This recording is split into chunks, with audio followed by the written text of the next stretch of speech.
Now, there's no question that cinema boomed in the 80s with the increase of suburban movie theaters and the explosion of home video. There were so many iconic movies to come out of the 80s that will stand the test of time and always have a place in our hearts. However, there are also tons of solid films from the decade that you may have forgotten about or maybe never even heard of that are still worth checking out all these years later. Some of these movies are true quality hidden gems. Others are enjoyable timestamps to the era, but they all entertain in their own way. They all deliver endless amounts of nostalgia. These films are in no order, so let's get into it.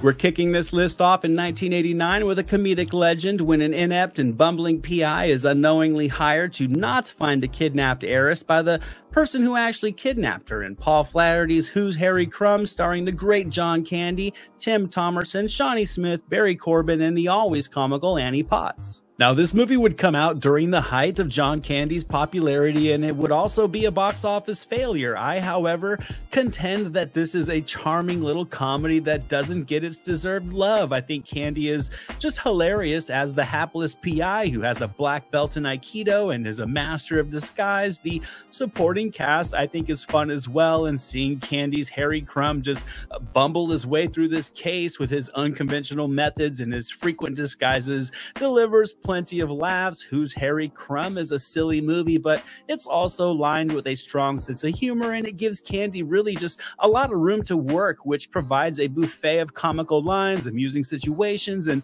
moments of slapstick hilarity that all together just gel into a forgotten comedic gem that I think still amuses all these years later.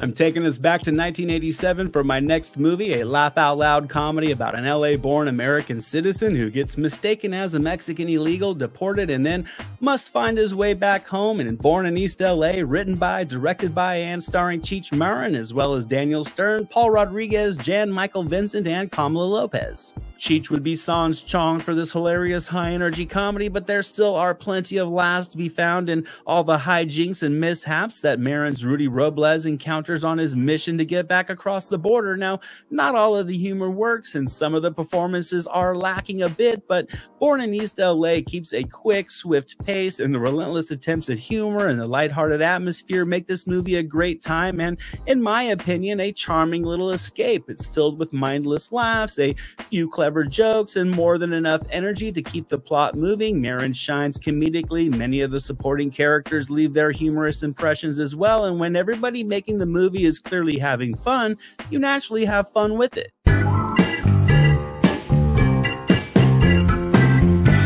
From light and laughable, we're getting dark and gritty for my next movie, also from 1987, centering on a cop and an FBI agent who team up to find answers after seemingly common citizens turn into violent criminals, and they discover that what they're fighting is only human on the outside. And Jack Shoulders' The Hidden, starring Kyle MacLachlan, Michael Nouri, Claudia Christensen, and Edo Ross. I think The Hidden is a very strong movie that does the body-swapping alien theme extremely well. It has a very gritty and foreboding 80s vibe to it that I really enjoy. I think the blend of storytelling and action and violence is very crisp and very smooth, and it all results in a sci-fi thriller that keeps the pace quick and the engagement level up. I think MacLachlan and Nouri in the leads, as unassuming as they may be on paper, are perfect for the needs of this plot. You can pretty easily foreshadow the twist in this story, but the abrasive chemistry between Nouri and MacLachlan does have its charm, and it's more than enough to invest you in their mission to find out what is causing these normal people to turn into killers. And when all is said and done,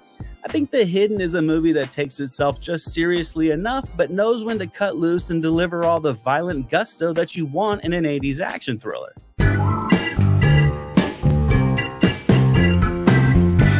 My next pick is actually set inside the world of movie making when a special effects man is hired to fake a real-life mob killing for the FBI, but instead is set up and framed for the crime in Robert Mandel's FX from 1986, starring Brian Brown, Brian Dennehy, Diane Venora, Jerry Orbach, and Cliff DeYoung. Now, personally, I think this movie is hugely underrated and unnecessarily forgotten. I think the cast is fantastic. For the needs of this film, I think Brian Brown and Brian Dennehy deliver great performances. It's a fast-paced and ever-evolving movie. The story is very smart. It's extremely well written. The plot takes plenty of twists and turns, some of which does feel familiar, but much of it results in a unique and tension-filled adventure with a very just inviting neo-noir atmosphere to it. It's certainly nostalgic to go back and see the special effects of the era, and how this dynamic is incorporated into the narrative has a charming MacGyver vibe to it that I loved as a kid watching this movie on late night cable. When the action kicks in and the chase sequences and the shootouts are all front and center, they're all very well staged. They all get the intensity up, and they all are worked seamlessly into the plot, which makes FX an extremely well-rounded adventure thriller.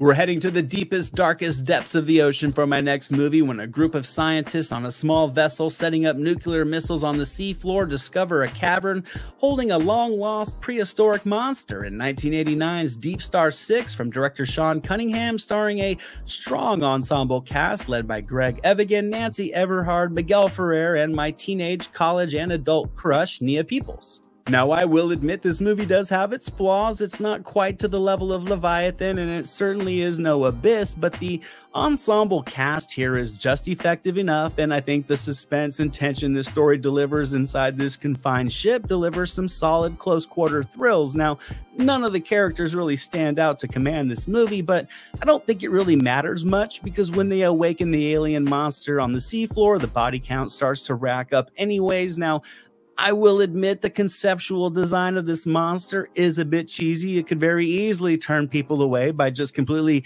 killing the scare factor, but on the other hand, it's also a nostalgic look back to practical effects of the era. The budget for this movie certainly wasn't huge, but I think they made the most of it, because I think Deep Star 6 is a very tension-filled fight for survival on the seafloor with all the delightfully unnerving moments you'd expect from this genre, and I think the film still holds up all these years later. They don't get much wilder than my next movie from 1987. In order to save the planet, the humans will make a deal with the aliens that will require a womanizing CIA agent to team up with a flaccid office worker, and the fate of the world will be in their hands. In Real Men, starring James Belushi, John Ritter, written and directed by Dennis Feldman. Now, this isn't a film I could recommend to everybody out there. However, I do think if you have an open mind, Real Men is a great time if you can overlook and embrace the silliness and the absurdity of this plot. It's a dumb film, but that's the point of it. It's also a movie that just feels like it's having fun with itself, and that sort of makes the film a mindlessly enjoyable romp of dumb jokes and silly scenarios. I think John Ritter and James Belushi have a decent chemistry here. I wouldn't say they're a top-tier comedic duo, but they do work together well enough for the amusement to drive this film. They have a handful of comical moments together, but I think each really does shine when they're doing their own comedic shticks. I think if you like Ritter and Belushi,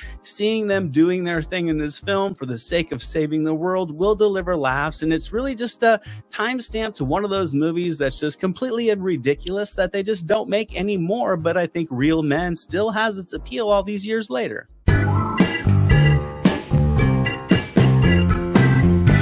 We're going from a comedic duo to a comedic trio in my next movie. When a guy with a gambling problem is set to inherit his uncle's estate, he hatches a plan to hopefully get rid of him early by hiring the worst orderlies on earth: Mark Morales, Darren Robinson, and Damon Wembley, also known as the Fat Boys, in 1987's Disorderlies from director Michael Schultz, also starring Ralph Bellamy, Tony Plana, and Anthony Geary.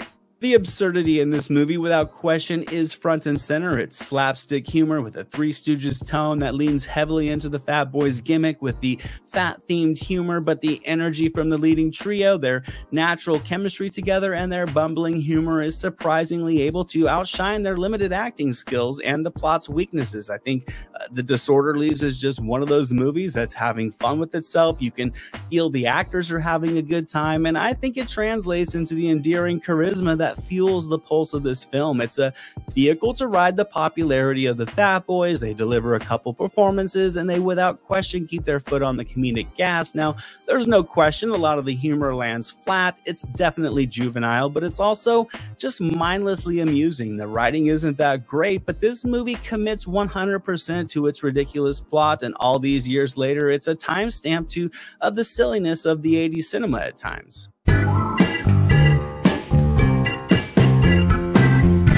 Next up, I have a highly underrated movie from 1988 directed by Roger Spottiswoode about an FBI agent who teams up with a skilled tracker to find a killer who has vanished into the wilderness and infiltrated a small group of hikers in Shoot to Kill, starring Sidney Poitier, Tom Berenger, Kirstie Alley, Clancy Brown, and Richard Masur. I think I would consider this to be one of the better overall films on this list. The performances from Sidney Poitier and Tom Berenger are fantastic. They bring a great realism to their unlikely partnership. The plot, as simple as it is very straightforward. It crafts a very compelling game of cat and mouse out in the rugged wilderness that can easily pull you out onto the mountains with these characters. I think the pace is very steady. There's just enough twists and turns and close calls and unnerving moments in this tension-filled adventure, and Shoot to Kill really is a movie that starts quick and can quickly sweep you up, capture your imagination, and have you out on the chase with Berenger and Poitier. The characters grow as the story progresses, and this movie just takes you on a ride that elevates the suspense smoothly before closing out with a very rewarding finale. We're stepping back to 1985 for my next hidden gem, a lighthearted family film about a kid who goes to get some groceries and comes home with a magical dirt bike that he will use to help protect a local hot dog stand against a large company with to become a hero. In The Dirt Bike Kid, starring Peter Billingsley, Stuart Pankin, Ann Bloom, and Patrick Collins from director Hoyt Caston. Now, admittedly, this is a movie you want to be in the mood for, and it's certainly a film that requires more than a stretch of suspension of disbelief, but I think The Dirt Bike Kid is a charming little childhood wish fulfillment fantasy film that's still a lot of fun. I think the cast is filled with just enough charm and energy. The plot is easy for kids to wrap their head around, and it works for the needs of this just mindless, emotionally surface level film that follows a lot of cliches, but just manages to work because of its feel-good atmosphere. The effects are comically bad, but it's assumed this film had little to no budget, but that's all kind of just part of the charm in a movie that essentially follows the pattern of E.T. but swaps the alien out with a raggedy old dirt bike that comes to life to help a group of kids save a hot dog stand from being torn down and replaced with a bank.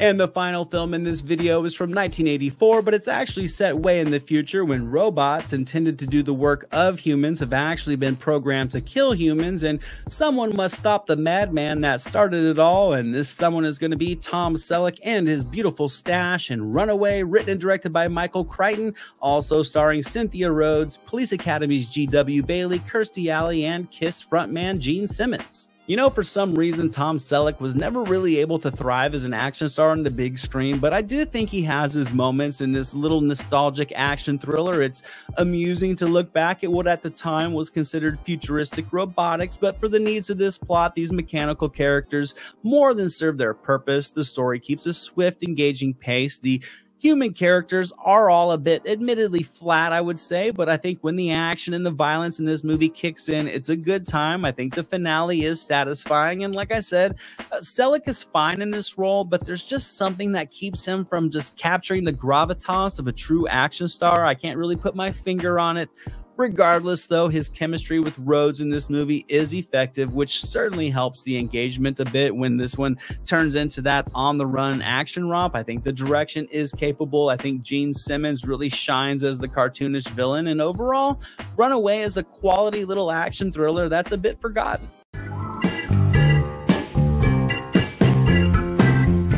I'm kicking things off with a forgotten comedy starring a comedic legend when Richard Pryor would get the promotion of a lifetime and take his family out to Idaho to discover that anything that can go wrong will go wrong in 1988's Moving from director Alan Metter, also starring Beverly Todd, Randy Quaid, and Stacey Dash, with appearances from Dana Carvey, Robert Lasardo, and WWF wrestler King Kong Bundy. Now, I wouldn't call Moving a laugh-out-loud comedy, despite having more than enough comical moments, but it is a very amusing comedy of errors with plenty of things going on during its swift runtime to, I think, just make it an easily consumable comedic romp. I think Pryor's funny as the prototypical father trying to keep things together for his family as one thing after another goes wrong in often laughable fashion, from shady movers hijacking their belongings on a trip to Mardi Gras, to the nut job they hired to drive their car, to the issues with their house, to Arlo's job not going as planned, to the pair's insane neighbor. There is never a dull moment in this movie. I think Pryor is a bit restrained, which I actually think makes his final act of revolt that much more amusing, and with strong performances from people like Dana Carvey and Randy Quaid and Robert Lasardo, there is endless personality and charm to be found in this little forgotten flick.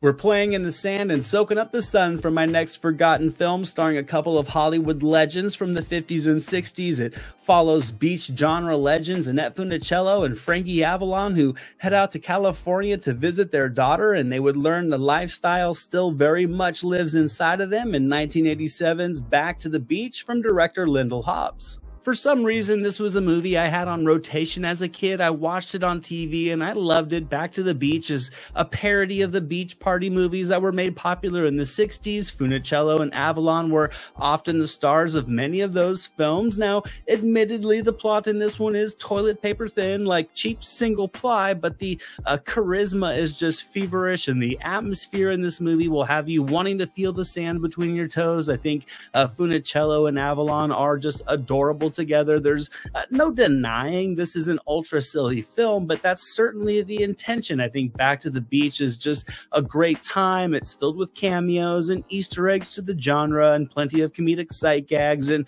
great beach music, and it's just a blast of nostalgia that will undoubtedly put a smile on your face as Frankie, the big kahuna, rides one last wave to save the beach and to pass the torch on to the next generation.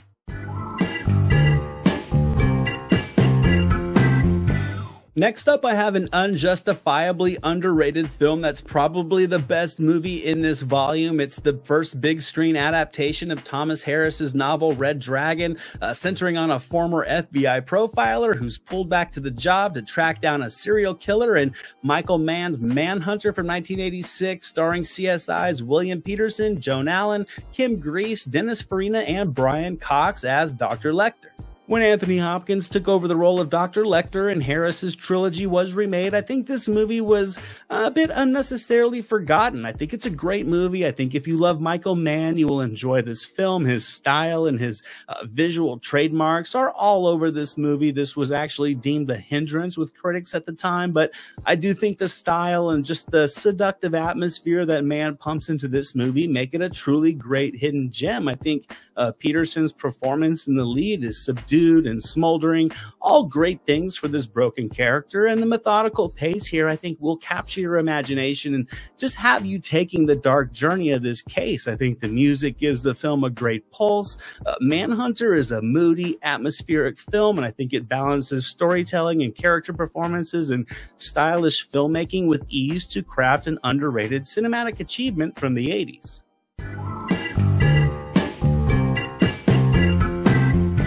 I'm going to lighten things up a little bit for my next little hidden gem. It's a sex-fueled raunch-com starring an Oscar winner that follows Tom Hanks's Rick Gasco over the course of the wildest night of debauchery ever when his friends would throw him a bachelor party from 1984, also starring Tawny Katane, Adrian Zmed, Michael Dudikoff, a army of strippers, and a pill-popping donkey.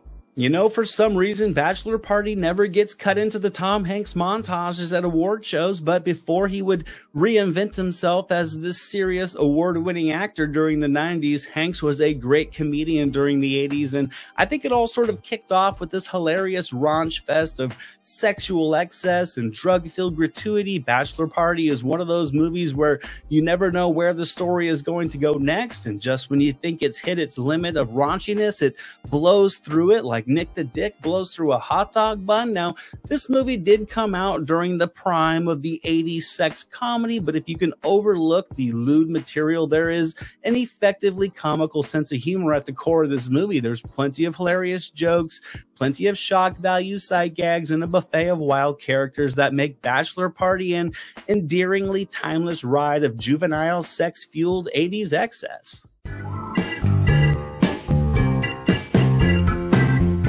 We're just roller coastering the emotions today. We're going from dark to light, and now we're going back to dark again for my next film, a emotionally driven drama about a disenchanted writer played by Michael J. Fox, who's living in New York City and turns to heavy drug use and drinking to block out the failures of his career, his estranged wife, and the memories of his dead mother. In 1988's Bright Lights in Big City, directed by James Bridges, also starring Phoebe Cates, Kiefer Sutherland, and Diane Wiest. This was a movie that I feel never really got its due praise. Now, I wouldn't consider this to be a massively emotionally impactful film. However, it is one that feels very realistic and feels kind of lived in. It feels seedy, a little bit gritty, which works great for the plot. I also think Michael J. Fox is fantastic in this heavier performance. I really appreciate his taking on darker roles like this when he really was known for light comedy and being Marty McFly at the time. So it certainly is out of his comfort zone. And what I really like about this movie is just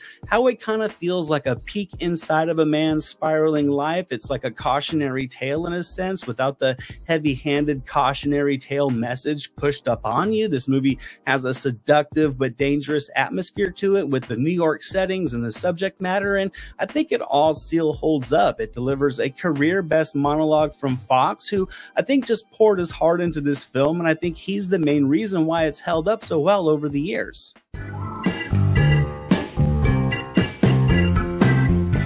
My next little gem is just a forgotten feel-good flick about a high school kid who follows his rich girlfriend and her family to the Caribbean after having to stay behind to take a test. He's not exactly sure where they went, but he'll encounter smugglers, killers, and everything in between in 1987's Hot Pursuit, starring John Cusack, Robert Loggia, and Jerry Stiller, from director Steve Lisberger. This is an absolutely silly movie, but I love it because of the hilarious adventure of mishaps that Cusack takes in order to get on a vacation with his hot, rich girlfriend. It's just one hilarious disaster after another for Cusack as he travels across the globe chasing his girlfriend and her family. Admittedly, everything fits into the road trip travel comedy formula, but I think Hot Pursuit delivers plenty of laughs, endless adventure, a variety of humorous characters, primarily from Robert Loggia as an old haggard skipper, and front and center is the charm and charisma of a young John Cusack, going all in on this performance, from the energy to the physical action. He's perfect in this movie, and the romance at the core driving the plot is that typical high school love we can all relate to that just makes the adventures in Hot Pursuit all worth something.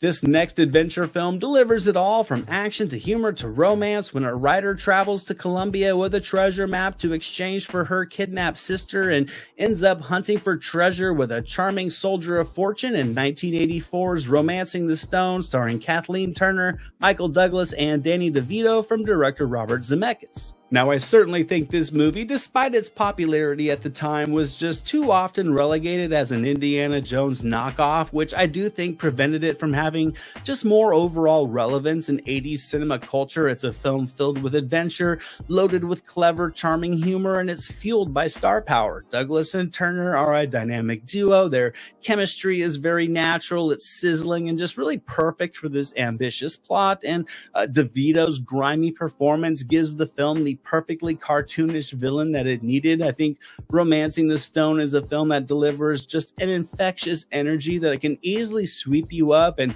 have you out in the jungles with these characters hunting for treasure. The action will have you on edge, the humor will have you laughing, and the romance will warm your heart, and a film forgotten over time that certainly I think needs to be remembered.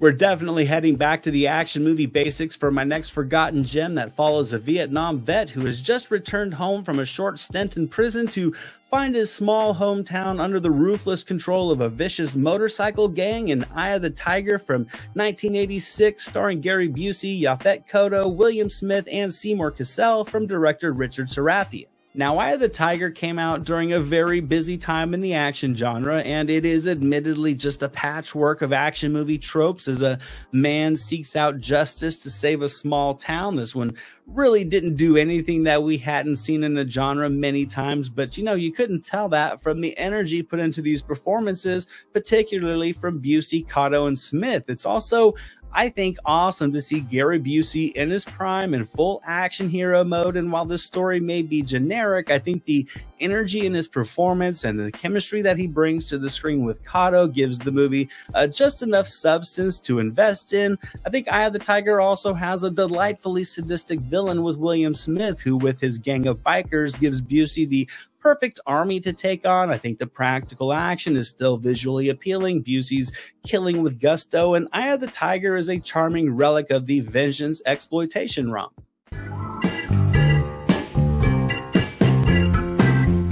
Now, my next movie delivers plenty of action and plenty of laughs when the career criminal enlists his friends for a big job, but is caught first, leaving his bumbling cohorts to try and pull off the heist without him in 1989's Disorganized Crime, starring Corbin Burnson, Lou Diamond Phillips, Ed O'Neill, Fred Gwynne, Ruben Blades, and Hoyt Axton, written and directed by Jim Koof.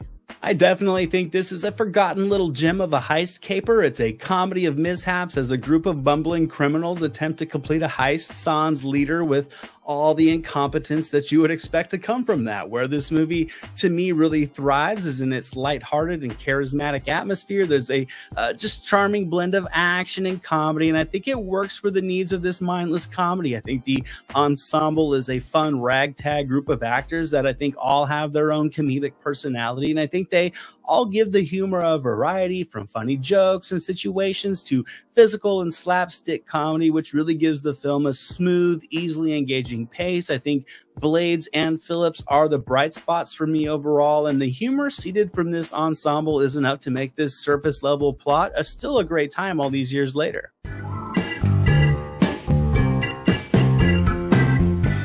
And next up, I have a spicy romance crime drama from 1988. It's loaded with star power. It would follow a reformed drug dealer who gets caught up with the Mexican cartel and his friend in the sheriff's department and the DEA and a beautiful woman in Robert Towne's Tequila Sunrise, starring Mel Gibson, Michelle Pfeiffer, and Kurt Russell. Now, Tequila Sunrise is an interesting case study on how a film can have a great collection of ingredients, yet when it's cooked with the wrong spices, the dish may come out good, but not delicious. That's Tequila Sunrise, a film that does many things well enough to be considered a hidden gem in my opinion. The performances are very good. Pfeiffer, Gibson, and Russell are all riding full throttle sex appeal. This movie gives them plenty of moments to interact with one another, which is entertaining to watch. This is a sleek and sexy film. It has a seductive atmosphere to it and a stylish edge that all appeal.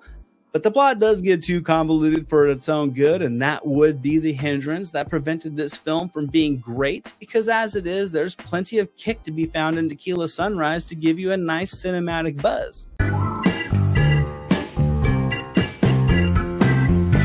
I'm kicking this volume off with some laughs when a workaholic is set up on a date for an important dinner with potential clientele. This woman is smart, stunning, and put together. There's just one rule that can't be broken, and Bruce Willis breaks this rule, leading to A Night from Hell in 1987's Blind Date, also starring Kim Basinger and John LaRoquette, from director Blake Edwards. The year before Bruce Willis would become John McClane, he was Walter Davis, a normal guy who just thought he was going out on a common blind date, and the result is a wild night where one thing after the other goes wrong in hilarious fashion. Blind Date to me is just a lighthearted, feel-good flick that just hits with one comedic scenario after the other, from LaRoquette as the raging ex-boyfriend stalking them throughout the night, to crashing a fancy party, to causing a scene at a restaurant. The hilarity in this movie to me is nonstop, and I think it's all driven by the charm and the charisma of Willis, Basinger, their chemistry together, and Lara Roquette, who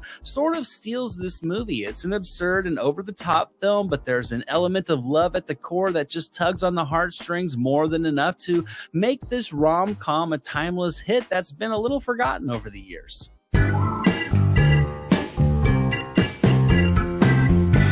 We're hitting the dark, mean streets of Los Angeles for my next movie, a gritty cop thriller centering on a veteran detective and his rookie partner who are hot on the trail of a maniacal serial killer taking out innocent young women in J. Lee Thompson's 10 to Midnight from 1983, starring action legend Charles Bronson, Lisa Albacker, Andrew Stevens, Wilford Brimley, and Jeffrey Lewis. Now, admittedly, this isn't a film I would recommend to everybody. It is a bit graphic. It also has a hefty amount of gratuitous nudity in it and relatively gory violence for the time. However, I think it's also a compelling relic of the early 80s cop thriller, and the gritty tone, the stiff performances, and the on-the-nose dialogue are more than nostalgic after all these years later, rather than being more critical issues, in my opinion. I think Charles Bronson fits the veteran detective role with ease, and I think he feels at home in this character that's paired with the prototypical rookie. The pacing does have its issues, but it's just methodical enough with its progression to be considered a slow burn as a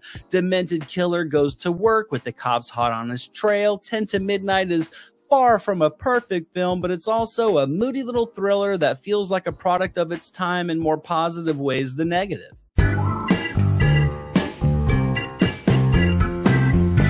Next up, I have a charming little sports comedy about a couple of guys who attempt to recreate the championship game from their senior year in high school that resulted in a tie so they can finally get their redemption in Roger Spottiswood's The Best of Times from 1986, starring comedic legend Robin Williams, Kurt Russell, Pamela Reed, and Holly Palance. I definitely think this movie gets forgotten when discussing entertaining football comedies, but there's plenty of effective humor throughout as this group of guys get back together to relive their high school football dreams. The Best of Times is part blend of silliness and heartwarming, and you have to love the combination of Williams and Russell. Williams is just hilarious throughout as his determination to right the wrongs of his dropped pass during the championship game never wavers. Russell brings plenty of small town charm to his role, and that's what this movie delivers best, in my opinion. Just a lighthearted small town vibe where you can get the band back together for one last ride with the whole town watching. The pace is a little bit sluggish in the middle, but the action and the humor delivered from the big game finale is a perfect closing to this feel-good flick led by a couple of A-list stars. I have a hugely underrated action thriller for my next film, a story about a Texas Ranger and a drug kingpin that were best friends as kids but now find themselves on opposite sides of the law, in 1987's Extreme Prejudice from director Walter Hill, starring Nick Nolte, Powers Booth, Michael Ironside, Maria Conchita Alonso, and William Forsythe. Now, really, the main problem for Extreme Prejudice is that it came out during a very busy time in the action genre, and it certainly did get overlooked, despite, in my opinion, being a very traditional yet extremely well-structured action flick. This isn't an overly flashy film, and with its Western vibe, it maybe did come out a few years too late, but it delivers everything you want in a great 80s action movie. It has a commanding lead performance from Nick Nolte, a more than formidable villain in Powers Booth. It has a confrontation-infused plot that can easily string violent action scenes together, and it has capable and pleasantly gritty direction from Walter Hill. This movie has developed a cult following over the years, and it is a superior film to something like Eye of the Tiger from the last volume of this series. It's a film that's filled with tough guy bravado from all angles, and when the gunplay and the violence is kicking in full stream, Extreme Prejudice is a blast.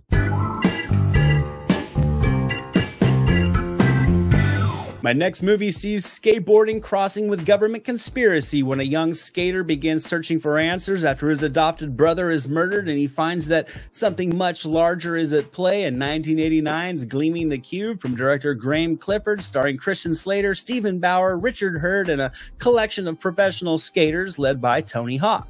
Certain films just reek of 80s awesomeness, and Gleaming the Cube is certainly one of them, as it takes corruption inside of an anti-communist relief fund and fuses it with the world of punk skateboarding and teen coming of age. It's all a bit silly with a serious lens. However, if you sit back and let yourself have fun with this movie, it will deliver an entertaining and nostalgic ride as Christian Slater investigates the death of his adopted brother while also growing up in the process to become an adult. It's a relatively formulaic unfolding of a mystery, but the charm and the energy from Slater's performance is undeniable, and the pace is relatively swift. The film takes itself just seriously enough, so there's enough meat to chew on with the performances and the surface level plot, as well as the action and the vibrant music to have a good time with this movie. But where Gleaming the Cube really shines is in all the skateboarding action. The final act of this movie kicks ass, and the stunt work gives all the crosstown skating a true thrilling energy to make this film a lasting cult classic.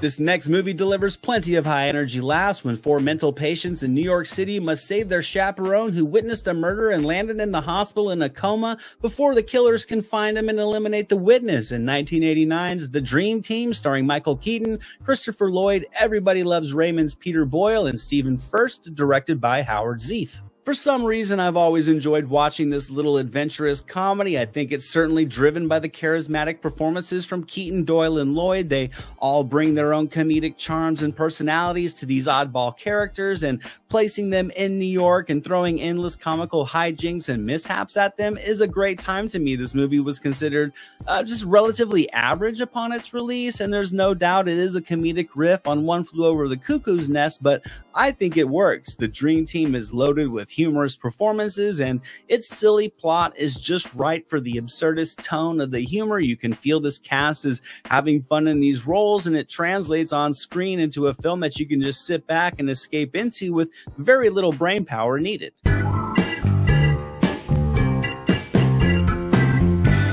We're going to get a lot darker for my next movie, a moody thriller about a woman who escapes an attempted sexual attack only to get no help from the police, to be left to be a victim for a second attack by this man. But this woman will take control when he returns in 1986's Extremities from director Robert M. Young, starring Farrah Fawcett, James Russo, Alfre Woodard, and Diana Scarwid. I definitely think this is a forgotten little gem that really thrives on its emotional intensity. It certainly covers heavily sensitive material, but it doesn't push the boundaries to make it difficult to watch, in my opinion. I think Extremities is a film that doesn't rely on the graphic visuals to unnerve the viewer, but instead it crafts one scenario very well, and it maneuvers the situational suspense from there that can really just keep you on the edge of your seat, that this character just goes through it with this violent attacker. I mean, most of the film centers on Farrah Fawcett and James Russo, who I think both kill it with their performances. Russo feels real slimy and conniving, and Fawcett lands just the full gamut of emotions throughout this swift runtime. This movie doesn't stick around too long. It keeps the pace tight, and it results in a film that can unnerve you and have you angry and have you feeling like you're in this film, forced to make the decisions with these characters.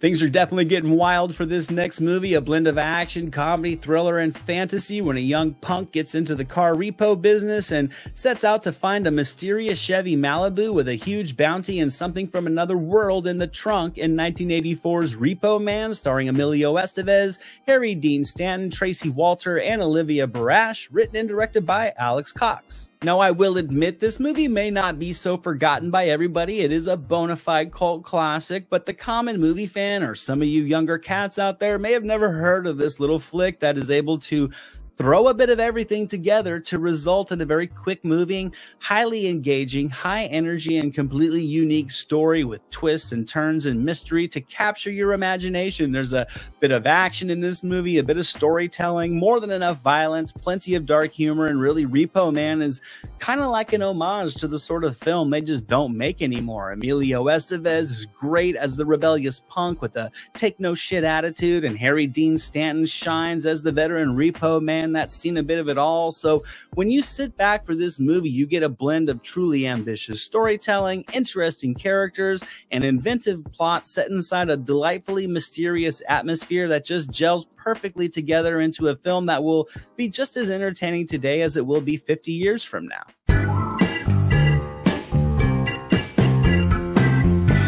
We're getting dressed up, having some fun, and exploring the 80s club scene for my next pick, a romantic comedy about a couple of girls who hitch a ride with a guy their roommate stood up on a blind date, and over the course of the night and exploring the wild LA club scene, they develop a friendship with one another in Modern Girls from 1986, starring Daphne Zuniga, Virginia Madsen, Cynthia Gibb, and Clayton Romer from director Jerry Kramer. Now, this is a movie that does have its issues. Even at the time, it wasn't considered a critical or a financial hit. It's far from a commentary on young social life, even for the 80s. It's a bit blatant with all of its 80s excess, yet with all that said and with the passing of time, I think Modern Girls is able to provide a stylistic and somewhat hyper-realistic depiction of club hopping in the LA night scene. The performances are all fine for the needs of their characters. They're all likable in their naivete, and they all keep it relatively light. The emotional undercurrent of this movie doesn't run as deep as it thinks it does, but it's still a fun, vibrant film that feels like you're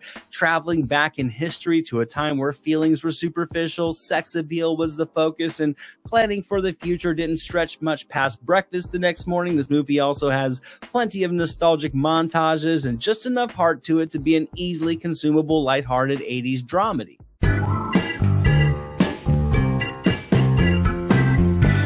We're stepping into pure 80s comedy gold territory for my next movie, a wildly lighthearted film about a kid who fails his driver's test but lies about it so he can go on a date with the girl of his dreams on a night that will turn into a disaster of errors. In 1987's License to Drive, starring Corey Haim, Corey Feldman, Heather Graham, Carol Kane, and Richard Masur from director Greg Beeman. Now, this potentially could be another movie that may not be so forgotten by everybody, but most people may not have heard of this one. I think it's easily one of my favorite high school comedies from the 80s. I think it still holds up as a vibrant, adventurous comedy filled with plenty of laughs and amusing side characters and a surprising amount of fun action as Les steals his grandpa's car to go on a date and ends up on a night filled with crashes and chases and way too many close calls for a kid that never actually got his license. Overall, I think the humor and License to Drive still hits very well. The supporting cast is fantastic with names like Carol Kane and Richard Masur, and with this blend of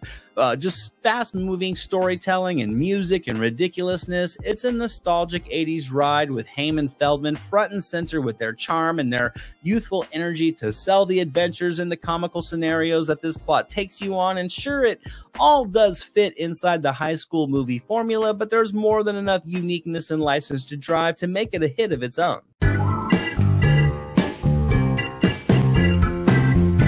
I'm kicking this volume off with some comedy as we step back to 1983 to talk about a forgotten little gem about a ragtag group of streetwise taxi drivers in Washington, D.C. working for a rundown cab company in Joel Schumacher's D.C. Cab, starring Max Gale, Mr. T, Gary Busey, Marsha Warfield, Charlie Bennett, Adam Baldwin, and the great Paul Rodriguez. Now, some movies you certainly want to be in the mood for, and I would say that DC Cab is hands down one of those movies, but if you are in the mood, it is a likable blend of comedic chaos and hijinks. I think the lighthearted silliness and the ragtag cast of characters make it a good time if you want it to. They really don't make movies like this anymore, and some would argue that is a good thing, but there is a feel-good nature that I think just works extremely well in the favor of this film's overall entertainment value. Sure, the performances are far from perfect, but the chemistry between this eccentric cast does feel surprisingly natural. It's all mindless and at times crude and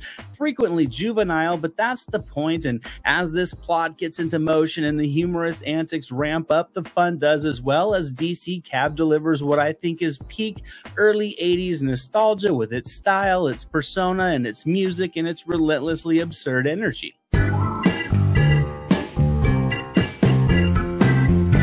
We're stepping into the world of mystery, romance, and suspense for my next pick about a young executive who begins a torrid affair with his boss's wife and lies for her when she witnesses a crime, and surprisingly enough, his life begins to fall apart after that in 1987's The Bedroom Window, starring Steve Guttenberg, Elizabeth McGovern, and Isabelle Huppert from director Curtis Hanson. The Bedroom Window is a film that I think certainly has been forgotten over time. It's far from a flashy movie, and yes, it is lacking some A-list star power that these films in the genre often relied on. However, Steve Guttenberg is still a legend, and he delivers a fantastic, multi-layered performance as this normal guy that gets caught up in lust and just begins making increasingly dangerous decisions. This little triangle of love and deception weaves a surprisingly compelling mystery that I think does evolve smoothly along the tight pace, and in addition to Guttenberg, both Isabelle Huppert and Elizabeth McGovern, I think, deliver strong performances to really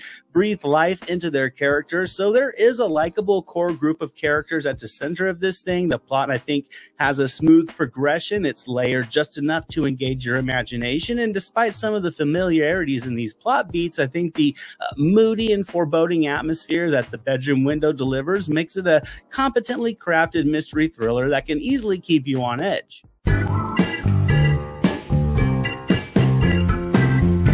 This next little gem is set in paradise, and it follows a young surfer with dreams of going pro who ventures out to Hawaii to surf the big waves, and while out there he falls in love and finds a challenge like no other in 1987's North Shore, directed by William Phelps, starring Matt Adler, Gregory Harrison, Nia Peoples, and John Philbin.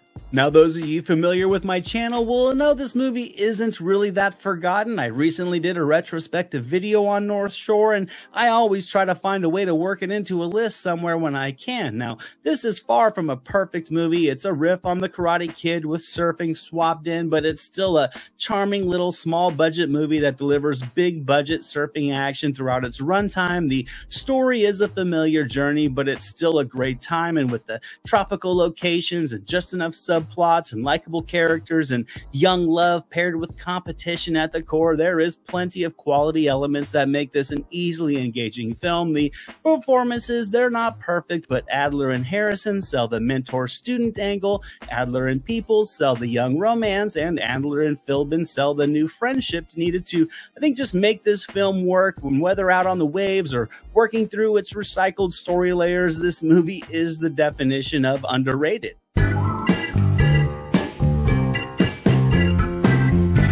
We're jumping back a year and switching from surfing to skateboarding for this next little indie movie about a young man who travels out to Los Angeles for the summer to compete in the high-stakes LA Massacre, and while out there, he crosses a rival gang and finds summer love in 1986's Thrashin', starring Josh Brolin, Pamela Gidley, and Robert Ressler from director David Winters. Now, this is a movie that runs very parallel to North Shore as a sports movie that features big bad competition and endearing summer love. Here, Brolin is able to carry the pace of this routine story progression, and despite the flawed performances and the cheesy melodrama, I think Thrashin' is able to thrive on its just punk-infused musical scoring and killer skateboarding action. Professional skaters were brought in as extras, and it really gives this movie more than enough visually appealing action to lock you in. Plus, the young summer romance at the core is delightfully cheesy but still plenty sincere. Robert Ressler comes in to give the movie a great bad guy as the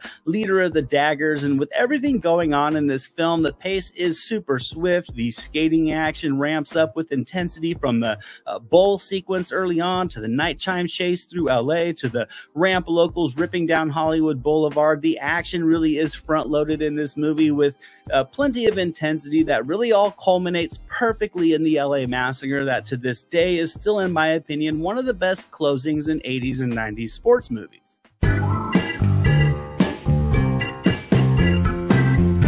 Coming up next is a humorous little comedy about a stockbroker who is on the run from the mob, so to lay low and in true 80s cinema fashion, he enrolls as a student in high school, which naturally brings about problems of its own. And Hiding Out, also from 1987, directed by Bob Giraldi, starring John Cryer, Keith Coogan, and Annabeth Gish. Hiding Out is certainly a product of its time in Hollywood during the late 80s, where the subgenre of the generation squeeze would take flame with films like Big and Like Father, Like Son, where adult and teenage or adolescent themes would collide. And John Cryer posing as a high school student so he won't get killed by the mob is another example of how this short-lived subgenre could really deliver effective laughs when done right. And this movie has more than enough charm. Now, Hiding Out, it isn't a hilarious film, I would say, and outside of its focal premise, it's not overly unique, yet it just works through the cliches with a skilled touch. And while it's going through the teen high school dramedy motions, this film can be an enjoyable ride of nostalgia fueled by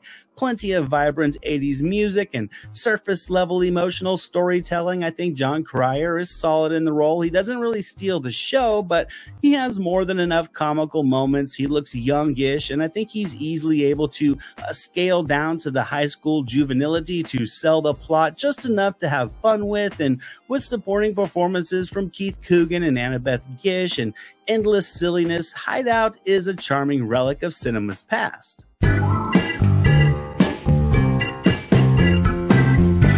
Fatal Attraction is known for kicking off the genre of the erotic thriller, but a year prior, Mickey Rourke and Kim Basinger gave it their best shot in a flawed but entertaining film about an art gallery worker who ignites an intense affair with a mysterious and sexy Wall Street broker in Adrian Lyne's 9.5 Weeks from 1986, also starring Margaret Whitten, David Margulies, and Christine Baranski. For the most part, what 9.5 Weeks delivers is standard erotic thriller fare. It's a stylish film from the settings to the production design to the atmosphere and Lynn's direction. There's an erotic ambiance to this film that fits the mood of this charged meeting of two humans who just proceed to have varying levels of fetish-fueled sex with a strong undercurrent of domination and infatuated lust. Kim Basinger and Mickey Rourke are more than convincing in these roles. Their chemistry is certainly undeniable, and they really do sell the buffet of sexual exploits with ease, and which is exactly what you want in a film of this genre. 9.5 Weeks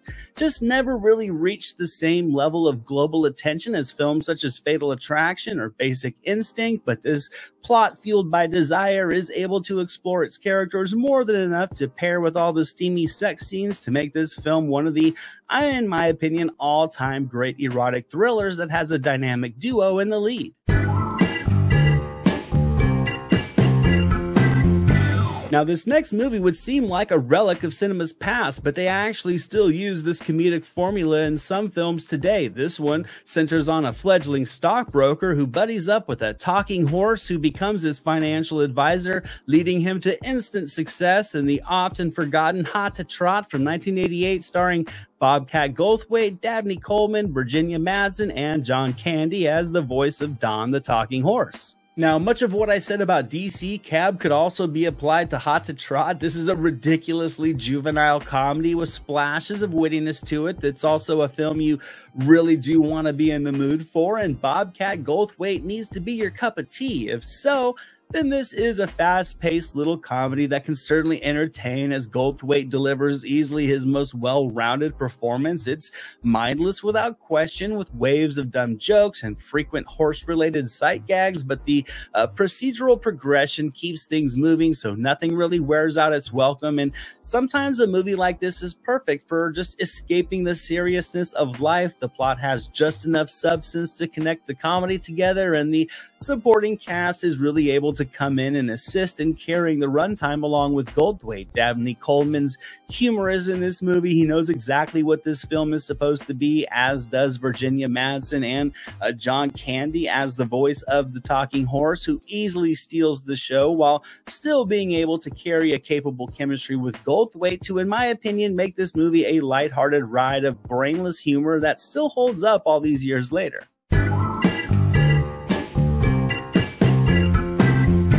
Now, for this next movie, we're stepping back into a little bit of the erotic thriller and adding a serial killer on the loose who is being hunted by a mob-connected nightclub promoter and a relentless detective in Abel Ferrara's neo-noir thriller Fear City from 1984, starring Tom Berenger, Billy D. Williams, Melanie Griffith, Ray Don Chong, Maria Conchita Alonso, and Jack Scalia. Now, what I love most about Fear City is its seedy and ominous atmosphere and just the sleek direction from Abel Ferrara. This is is a very foreboding film that weaves a competently compelling narrative as two men with different lives track this sadistic serial killer. Now, this movie is not going to be for all tastes. It's very gratuitous, both with its violence and with its nudity, but it all does fit effectively into the seedy tone of this source material to elevate the story. The cast overall is pretty good as well. Tom Berenger is great as this mob-connected nightclub promoter trying to catch a guy who's killing strippers, and Billy D. Williams kicks ass as well as character.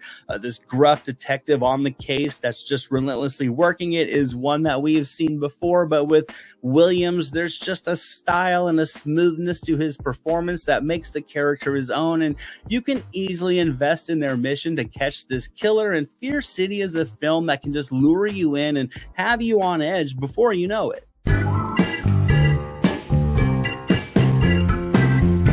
Next up, I have a forgotten little gem that was sort of a spin on Bonnie and Clyde, as it follows a young couple in love who set out on a cross-country road trip that turns into a bank robbing spree, but not to steal money. Instead, they destroy bank records in order to aid farmers. In 1986's Wisdom, directed by, written by, and starring Emilio Estevez, as well as Demi Moore and Tom Skerritt. Now, this movie was the directorial debut of Emilio Estevez, and overall the film was crushed pretty hard by critics who had major issues with the story layering, its ending, the character depth, the progression. They just didn't like it. But I do think the film has aged relatively well over time, and I think Wisdom is still an entertaining experience. I can admit the character depth and their growth is lacking, and the closing is a bit anticlimactic, but I can appreciate Estevez for trying to do something different inside the couple on the run film. Plus, Estevez and Moore bring plenty of their own chemistry to these roles. They were an actual couple at the time, and the connection between them, I think, is just perfect for the needs of this story. The pacing, it does have some issues, but long stretches are more than intriguing enough to capture your imagination and have you invested in the mission of these two young characters. And had the finale been a bit more creative and not considered such a letdown, I think this movie would be more well regarded.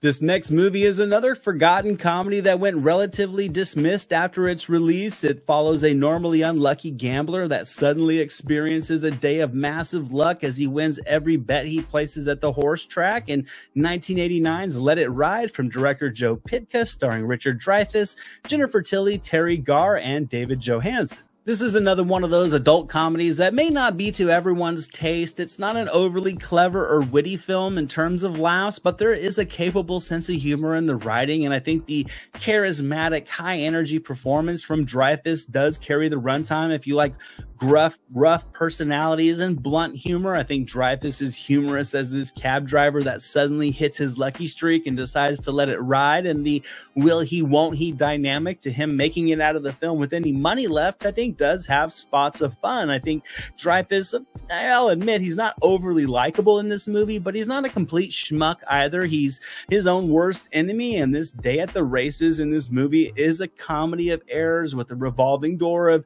charmingly eccentric side characters. Let It Ride isn't a blow-you-away comedy, but it's silly and lighthearted enough in all the right ways to have a great time with it if you're in the mood.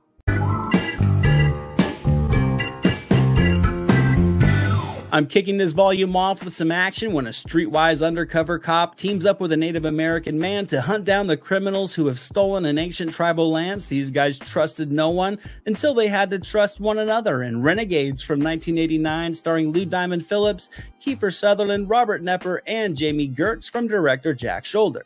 Now, Renegades isn't a groundbreaking film by any means, and the buddy cop formula blended with this clash of cultures has been done time and time again to admittedly better results in the genre, but I still think with that said, there is a modest amount of fun to be found in this little relic of buddy cop action flicks of the past. I think Phillips and Sutherland, they are a fine pair. They don't really command the screen, but they do both have their moments, and I think they do rouse spots of appeal as they proceed through the motions portions of this traditional plot. I think the banter between Phillips and Sutherland has its amusements. Their bristly chemistry does work well for their roles, and they both are more than capable in the action sequences. There's a collection of enjoyable action set pieces as well, from shootouts to chase sequences and some fist fights, and Renegades really does deliver a dash of it all. And despite the plot progressions feeling a bit like filler, this still is a very easily engaging movie you'll have fun with, even if you'll forget it all by the next day.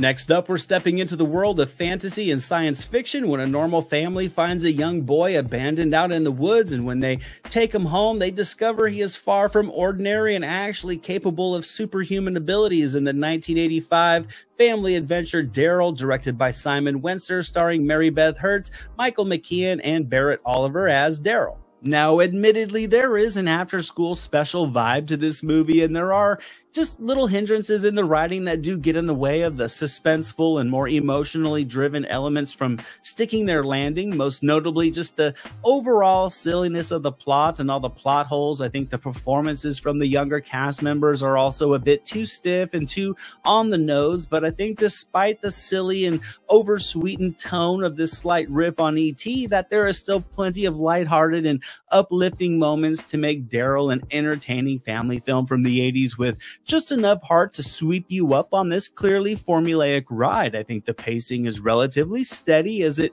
works through its plot beats, and even if you can assume where things will go, there is a sincerity to this film, and the performances from both Hurt and McKean kind of make you feel like you're watching something that's better than it really is. This was a movie I really enjoyed as a kid, and the nostalgia delivered from Daryl is just I don't know, it's like a heartwarming reminder of the sentimentally silly 80s movies that we loved and grew up with.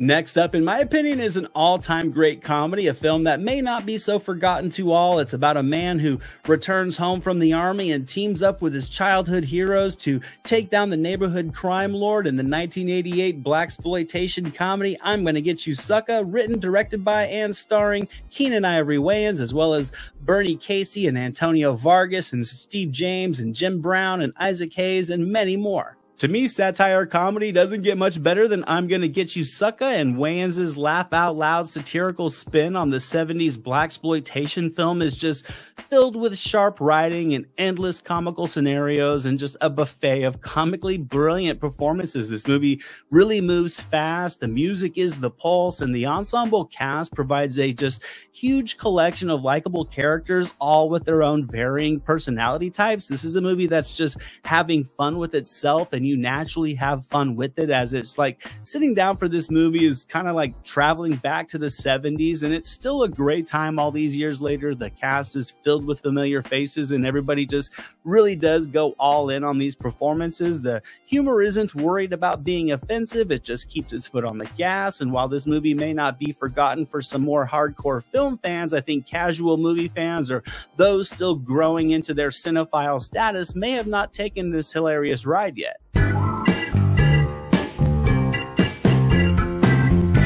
This next little forgotten gem is filled with action and suspense when a war hero will embark on an undercover mission deep inside Russia to find and steal the most sophisticated plane ever crafted in the thrilling 1982 adventure Firefox, directed by and starring Clint Eastwood, as well as Freddie Jones, Kenneth Cawley, David Huffman, Ronald Lacey, and Nigel Hawthorne. This is certainly not peak Eastwood, and Firefox is admittedly not without its flaws. Primarily the length, hovering around 2 hours and 15 minutes, in my opinion, is about 30 minutes longer than it needs to be. This does result in some lulls where the film gets a bit too talky. It's also a bit too sanitized with its PG rating. However, I think this film has aged surprisingly well over time, and I do think that Firefox is one of those slower paced action thrillers that are a good time to sit back to on on like a rainy weekend when you don't have anywhere to be, Eastwood really does command the screen front and center. And I think the sci-fi elements, as improbable as they are, do give the film splashes of fun, enjoyable action with a lot of nostalgically campy effects as Eastwood veers from this James Bond type character to a Luke Skywalker type character. There are a lot of thrilling moments that are a good time, and I think the methodical pace does work well in places. The final act is also, I think, a satisfying ending filled with all the action and spectacle you would like. And sure, this isn't a fantastic film, but I do think it's able to exceed its flaws to still be a good time. We're stepping back into the world of comedy for this next forgotten gem. This one may not be known by everybody. It's a comedic little adventure following two young women in search for love who decide to vacation at a posh health resort only to find that most of the men are only looking for casual sex. From director Genevieve Robert, starring Leah Thompson, Victoria Jackson, Jerry Levine, and Andrew Dice Clay.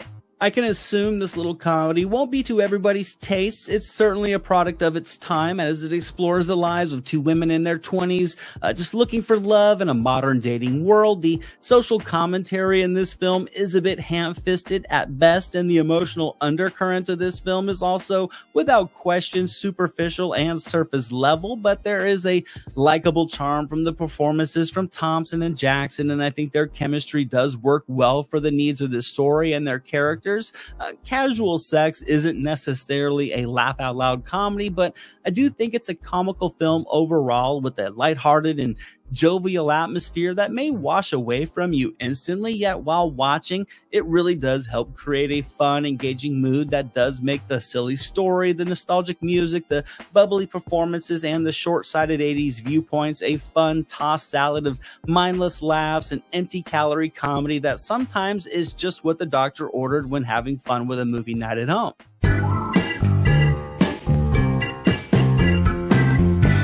Now, this next movie will certainly not be to everybody's taste, but if you were a kid in the late 80s and you liked the WWF, then you know exactly what I mean when I say this next ridiculous movie is the definition of magically ridiculous, when Hulk Hogan would essentially play Hulk Hogan in 1989's No Holds Barred, directed by Thomas Wright, also starring Tom Tiny Lister Jr., Kurt Fuller, and the beautiful Joan Severance. Now, this movie essentially plays like it was written by a child inside of an adult's mind, and since it's been noted that Vince McMahon and Hulk Hogan wrote this film over a weekend in a Florida hotel room with presumably boatloads of cocaine, I do think the notion tracks. This is far from a good movie. There are so many ridiculous moments in it, and it's actually so bad it's sort of good. I think Hogan's acting is terrible. The technical crafting of this movie isn't very good, but God bless Kurt Fuller, who comes in to act his ass off and give this film the cartoonishly vile villain it needed. This movie essentially plays out like a 90-minute wrestling vignette where the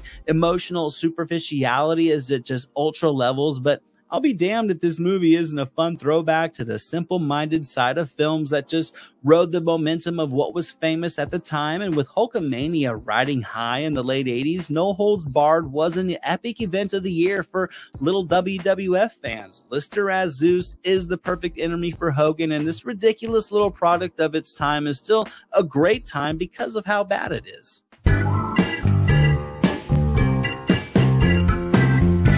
This next comedy features a couple of legends, and it centers on a minor league baseball player who must spend $30 million in 30 days in order to inherit $300 million, but there are some rules that will make this comically difficult. In Brewster's Millions from 1985, directed by Walter Hill, starring comedy icons Richard Pryor and John Candy, as well as Lynette McKee, Jerry Orbach, and Pat Hingle. Now, both John Candy and Richard Pryor have been funnier in other films, and when putting them together, you would expect the result to be a non-stop riot. That isn't necessarily the case with Brewster's Millions, a little comedy that does deliver plenty of amusement despite not maybe living up to its potential. This is a movie that should have gone all in on the screwball comedy, and it's one that ultimately takes itself a tad too seriously at times, which does hinder the pace and the humor. However, I mean, Candy and Pryor are still Candy and Pryor. They're awesome together. They have their individual moments, and in this wild story, they are a good time. Many of the jokes do land. A good amount of the comical sight gags and situational humor works as well, and maybe Walter Hill, a great director of action, was just not the best choice for Brewster's Millions, but I still think this movie holds up as a fun mid-80s comedy that has enough laughs and substance and strong enough performances to have a good time with, even if it didn't turn out to be as legendary as it should have. We're heading out into the wilderness for this next little movie that also may not be so forgotten by everybody, as it does have a small cult following and explores an unforgettable summer when a group of teens head out into the great outdoors in Whitewater Summer from 1987, starring Kevin Bacon, Sean Astin, Matt Adler, Jonathan Ward, and Carolyn McWilliams from director Jeff Bleckner. You know, I really do enjoy this movie for the simple adventure that it delivers, and also for being a bit of the technical mess that it is. It is the traditional teens out in the woods story where the leader turns into a bit of a dictator, and when these kids rebel, Whitewater Summer admittedly is filled with plenty of fun drama and spots of effective tension. The performances work. They're not perfect, but I do actually think that works for the needs of these characters and for this movie. The tonal shifts, though, from the lighthearted adventure wilderness to the fracturing of this group and the dynamics of this group and the differing personalities, can be a bit jarring, as the first half of the film does feel a bit different in tone and atmosphere than the back half. I don't think the direction is that great either, but the film still manages to work well at being a thrilling, entertaining summer adventure flick, complete with this odd narration from a clearly aged Astin, which in itself feels like an emotional contrast to the rest of the film. Yet all this stuff together, the film still earns itself as a place on the forgotten 80s gems list. This next action movie is another one of those that also has a small cult following, and it's without question a relic of its time, as it follows this CIA agent who must race to find a lost superweapon somewhere in the Mediterranean before it can fall into the hands of a ruthless KGB agent in 1988's Black Eagle, directed by Eric Carson, starring Sho Kosugi, Jean-Claude Van Damme, and Doran Clark.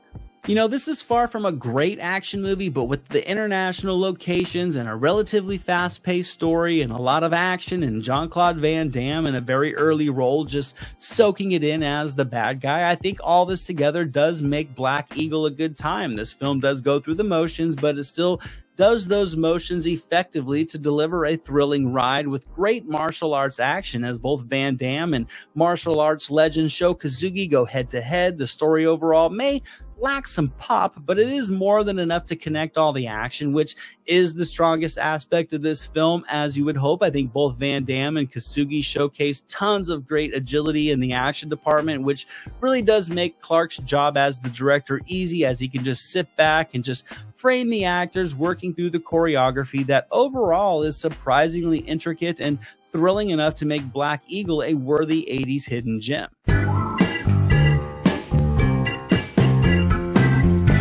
This next movie on the list is one that I think could be considered the most well-rounded film in this volume. It's a forgotten little mystery centering on a playwright who holds a meeting at his home to discuss a script that soon spirals into a deadly game of deception in Sidney Lumet's Death Trap, starring Superman himself, Christopher Reeve, Michael Caine, Diane Cannon, and Irene Worth.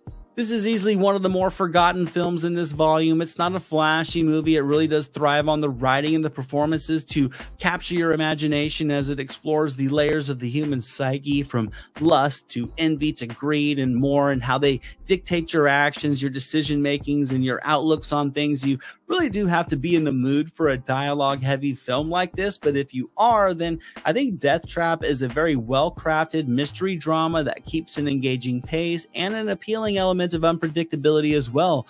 Reeve, most known for being Superman, is a fantastic actor, and here he effortlessly holds his own next to Michael Caine. Death Trap is one of those unassuming movies that can really sneak up on you and have you invested in the characters and the progression of this night before you know it. And sure, Caine and Reeve have other more mainstream films on their resume, but Death Trap is a solid entry on both of their resumes and still a compelling movie all these years later.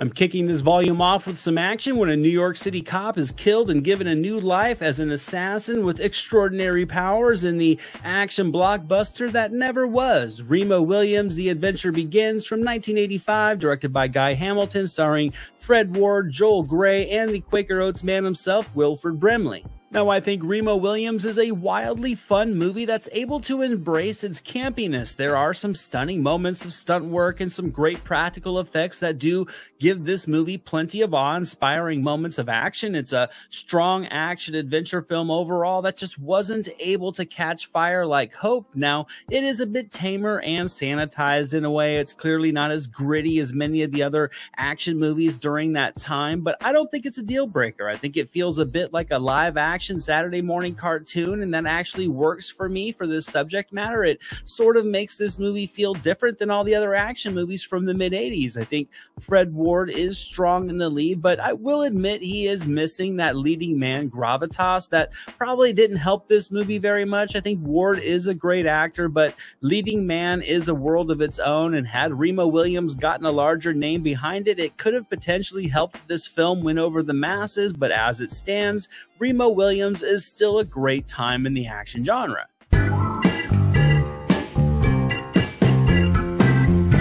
1 year before he would become Batman, Michael Keaton would deliver one of his strongest performances to date in a story about a drug addict who checks into rehab to avoid the law and finds a rebirth. And Glenn Gordon Caron's Clean and Sober from 1988, starring, of course, Michael Keaton, as well as Kathy Baker, Tate Donovan, and Morgan Freeman. I think this could potentially be Michael Keaton's best, if not his most emotionally gripping performance. I think Clean and Sober really explores a man who's a liar, an alcoholic, and a drug addict who just hits rock bottom, and I think Keaton certainly delivers the layering needed for this extremely broken character. I think Clean and Sober overall is very well acted. Keaton, of course, is phenomenal, but Morgan Freeman is fantastic as well, as is Kathy Baker as Keaton's love interest. This story doesn't glamorize drug or alcohol addiction. Conversely, it kind of shows the ugly side of it and how the disease can destroy a person through the exploration of this small group of characters. And what I really enjoy about Clean and Sober is just it's delivering kind of a fly on the wall vibe. It's like a look inside these lives of these people. It doesn't really overdo any of the redemption arcs. It doesn't hit you over the head with melodrama. It's just a very raw, very intimate film that can easily grab onto your heartstrings and have you invested. This next movie is a blend of horror with impressive amounts of unintentional humor as a group of random people at a truck stop diner try to survive as all the machines inexplicably come to life and go on a killing spree in Stephen King's Maximum Overdrive from 1986, starring Emilio Estevez, Laura Harrington, Yeardley Smith, and Pat Hingle. Now, if you know of Maximum Overdrive, you either completely dislike this movie or you can appreciate the ridiculousness of this little Stephen King gem. To me, this is one of those movies that's so bad it's actually kind of fun to sit back with friends and just have fun with as machines start killing people in a variety of comical ways. AC/DC does the music, which really is just the chef's kiss for the tone of this movie. Estevez and his crew, I think, are a competent group of characters, but really what this movie comes down to is its fun, bizarre atmosphere and its progression. It's been noted that Stephen King was on a lot of cocaine when writing this story and making this movie, which I actually think shows itself in beautifully cinematic ways, as a soda machine takes out a coach and a steamroller flattens a kid just in the beginning of the film. The plot is essentially given to you in the beginning of the movie as well in a short little paragraph, and from there the magically absurd carnage begins in a movie that is so 80s it was almost nostalgic upon its release as a quirky horror comedy from an obscure area of cinema. Now, this next movie is certainly well known in the comedy circles, but it's also relatively forgotten overall. It boasts a comedic legend who plays a rich businessman that decides to enter the same college as his son to kind of give him a boost of morale, but he enrolls as a student in Back to School from 1986, starring Rodney Dangerfield, Burt Young, Sarah Kellerman, and Robert Downey Jr. To me, Back to School is a comedy that just really rides at full comedic efficiency. I think all the elements to this movie, you could say, are really dialed in nicely. Front and center is a hilarious performance from Rodney Dangerfield, who brings this movie both strong improv and script work. The supporting cast brings a lively enthusiasm to all the characters. The story is strong enough to connect the comedic gags and situational attempts at humor, and there are just enough subplots to give the film some depth. It's part college comedy, part Dangerfield vehicle, and the balance to me really is perfect, which just results in a feast of humor, from jokes to one-liners to physical comedy and slapstick silliness, and it's just a wild ride of amusement. I think Back to School really knows when to take itself seriously, and it knows when to let loose and go completely bonkers, and that's why Back to School is not only a forgotten 80s comedy, it's one of the strongest comedies from the decade overall. We're stepping into the world of fantasy and horror for my next film that comes from the mind of Wes Craven. It follows an anthropologist who ventures deep into Haiti in search of a drug that can be used in black magic that can reportedly bring people back from the dead and turn them into zombies. In 1988's The Serpent and the Rainbow, starring Bill Pullman, Kathy Tyson, Paul Winfield, Brett Jennings, and Zakes Mokai. I remember seeing this movie for the first time on HBO at a friend's house as a kid, and it just terrified me. I think this one scared me more than Nightmare on Elm Street did, and even as an adult, I think this movie still delivers such an immersive atmosphere of tension and looming dread that really is just perfect for the tone of the story. I think Craven's direction is excellent. The production design and the visual effects are just gritty and dirty and just right for making this story around black magic feel lived in. The Serpent and the Rainbow is very well acted overall. Bill Pullman comes in front and center to just deliver maybe his best performance. The story is pretty smart, it's well layered, it's evenly paced with a near seamless elevation of suspense before closing out with satisfyingly demented gusto. The Serpent in the Rainbow isn't flashy, it's very grimy, it's foreboding, it takes you to places that make you feel uncomfortable while still being able to command your imagination.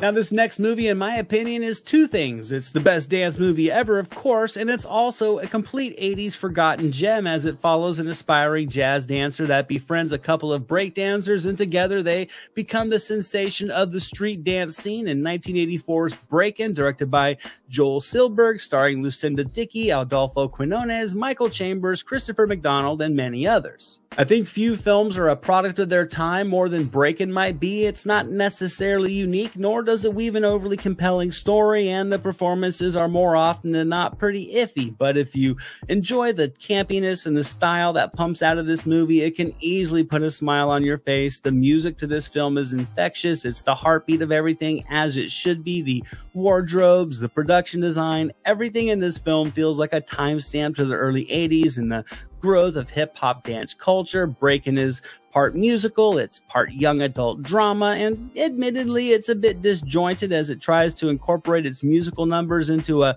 tracing paper thin storyline, but the music and the dance performances are the showcase. They are without a doubt much more entertaining than the narrative attempting to connect them. This is when the pace actually does drop as the stiff performances and the weak writing are exposed, but when the music is pumping, which is frequently in Breakin', it's a blast of 80s nostalgia complete with a young Van Damme cameo.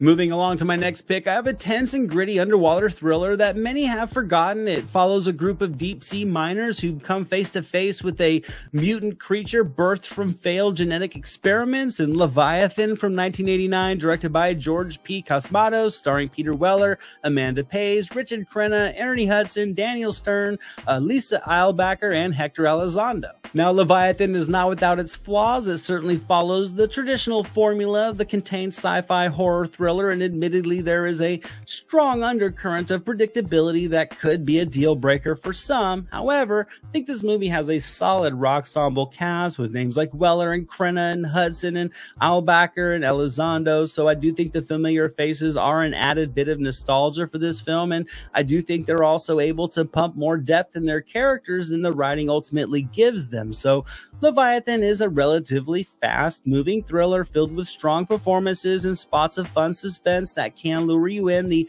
first half is a bit methodical as it kind of builds the setup, then somewhere in the middle of this thing it just hits the accelerator, the body count starts to pile up, and sure, you can guess the hit list based on the level of star power, and regardless of its recycled bits, when the killing ramps up, Leviathan is guilty pleasure fun.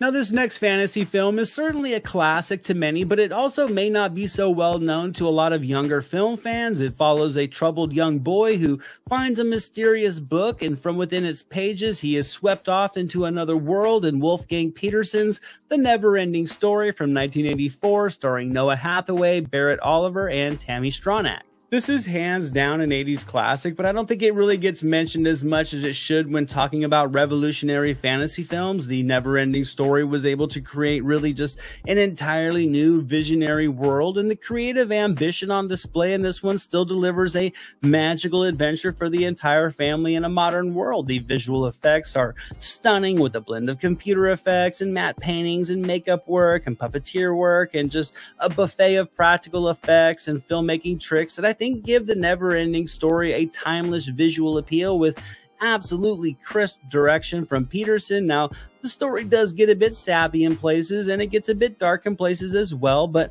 I think it all gels together into a magical adventure that can still pull the kid inside of you up to the surface and command your attention from both the storytelling aspect and from a filmmaking one.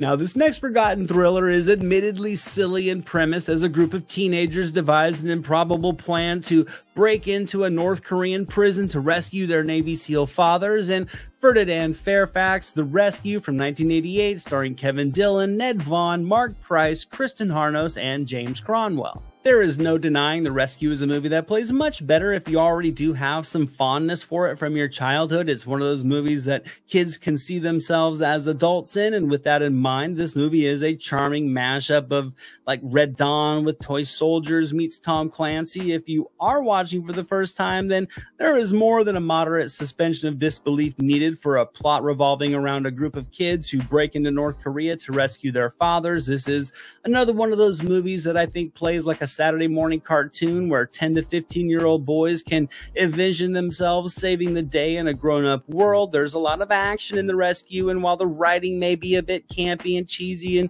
melodramatic and unbelievable, I think the adventure at the core of the story can really take you on a fun ride if you can find that child inside yourself for 97 minutes. And closing out this volume is a psychic comedy that claimed to be out of its mind when two psychics are hired to find a lost Incan city that's supposedly holding a bountiful treasure. In 1988's Vibes, starring Cyndi Lauper and Jeff Goldblum, as well as Julianne Sands, Elizabeth Pena, and Columbo himself, Peter Falk, from director Ken Kwapis. To me, Vibes is one of those wildly eccentric and really silly films that just will not be to everybody's taste for sure. It's cheesy at times, and the story is certainly not without its gaps in logic, and I will admit that Vibes is really a rather forgettable film despite being completely enjoyable while you watch it, and I think that is primarily because of the charismatic performances from Lauper and Goldblum, who really you can see are having fun in these characters and together, because I do think their chemistry supplies the energy to this entire film. The plot is a bit ridiculous and it has more holes than a slice of Swiss cheese, but it still is mindless fun with effective laughs and an engaging adventure that you can sit back and turn your brain off to and have fun with when you're in the right mood. The filmmakers clearly knew they weren't making cinematic magic here when shooting Vibes, but everybody did put in the effort, and while not being a laugh out loud movie, Vibes is still a fun, off-the-wall comedy with a very capable sense of humor.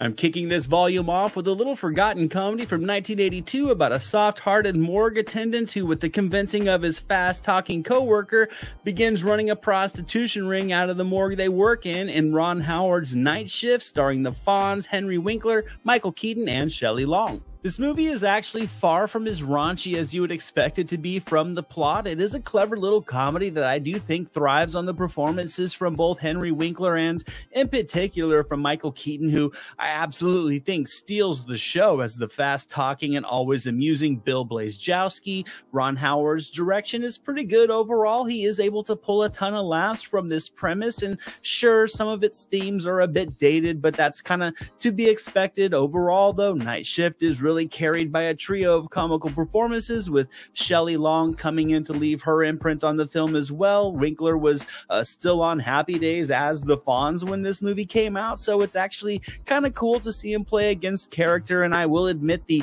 first half of this movie is stronger than the back half, but as a whole, Night Shift is a nostalgic comedy that I think still holds up very well.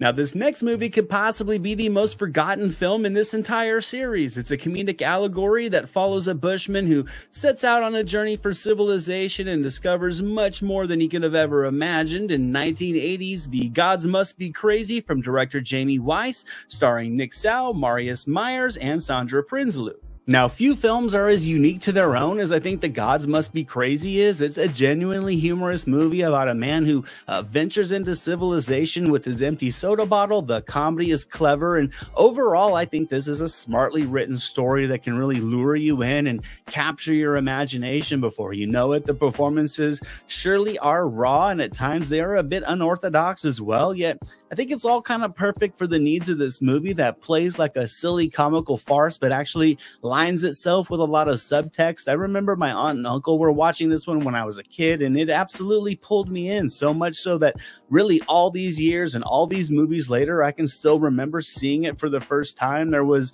also a sequel, The Gods Must Be Crazy 2, that I'd consider actually a hidden gem as well. It does show a bit more studio influence than this one, but The Gods Must Be Crazy, I think, is a beautifully shot comedy that can never be replicated.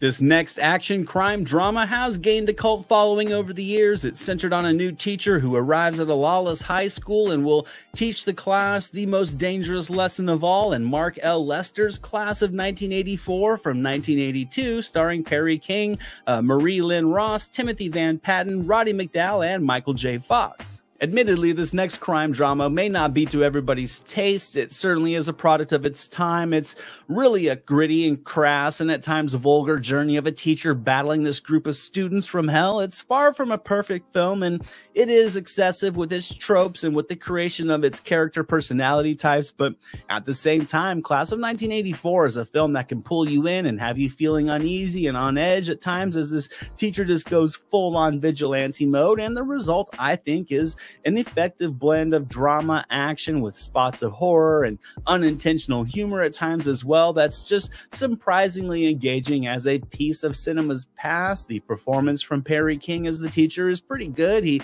carries the film pretty well. The performances from the younger cast members are all serviceable. They're all kind of easy to dislike, and that's the point, so you could call it a success. Michael J. Fox has a smaller part in this one as well, and while it is flawed in places, it's also kind of a timestamp to a type of movie that they just certainly don't make anymore.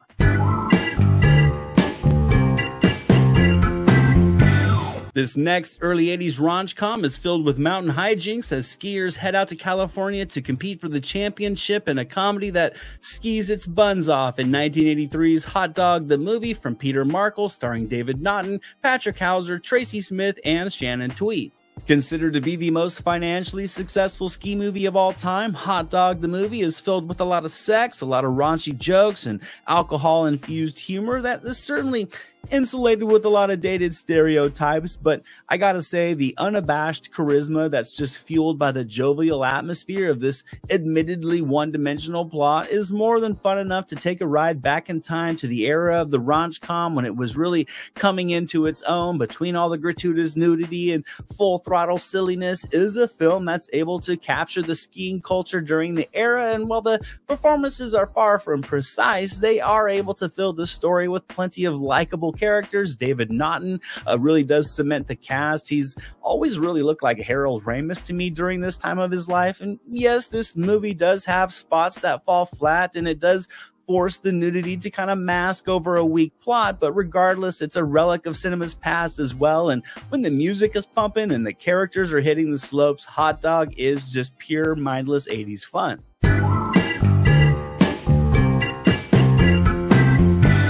Next up is a truly forgotten gem that does have some solid star power behind it. It's centered on a thief who's hired by the government to steal incriminating tapes from a corrupt corporation in 1986's Black Moon Rising, directed by Henry Cochlis, starring Tommy Lee Jones, Linda Hamilton, Robert Vaughn, and Police Academy's Bubba Smith. To me, Black Moon Rising is one of those action thrillers that was able to kind of exceed expectation and overcome its flaws to just be a great time and a lasting action thriller. Jones and Hamilton really don't have the best of a chemistry, but it actually sort of works for the needs of the plot and for their character dynamics. There's a creative ambition in this one that I do appreciate. The middle of the movie does have its issues, and maybe there's too many layers of thievery moving the plot along, but when this film is on, it's a great time. When the action is kicking, this movie works extremely well. When the plot is working through its tropes, the engagement level is still there, and overall, Black Moon Rising is an action flick that just moves along very well. Jones isn't necessarily likable, but he does have the charisma to kind of help you invest in this plot that revolves around this state-of-the-art car that just looks campy as hell. Black Moon Rising is a movie that's really having fun with itself, so I think you can kind of have fun with it while you're watching. And if you thought Toretto and O'Connor were the first guys to jump buildings in a car, then you forgot all about the mid-80s exploits of Jones and Hamilton in The Black Moon.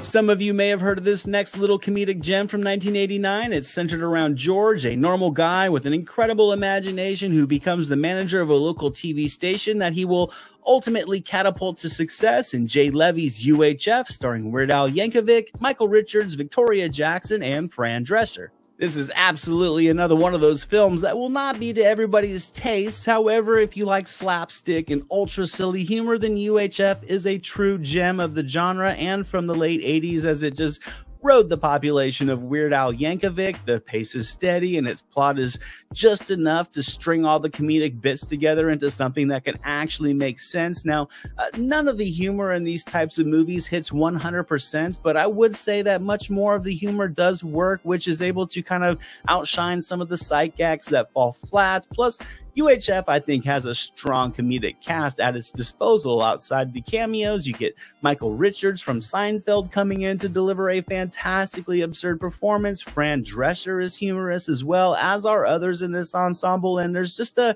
think a charming variety to all the laughs and the comedic bits as it parodies everything from Rambo to Indiana Jones. This movie is another product of its time, but it's also a blast of nostalgia when watching today.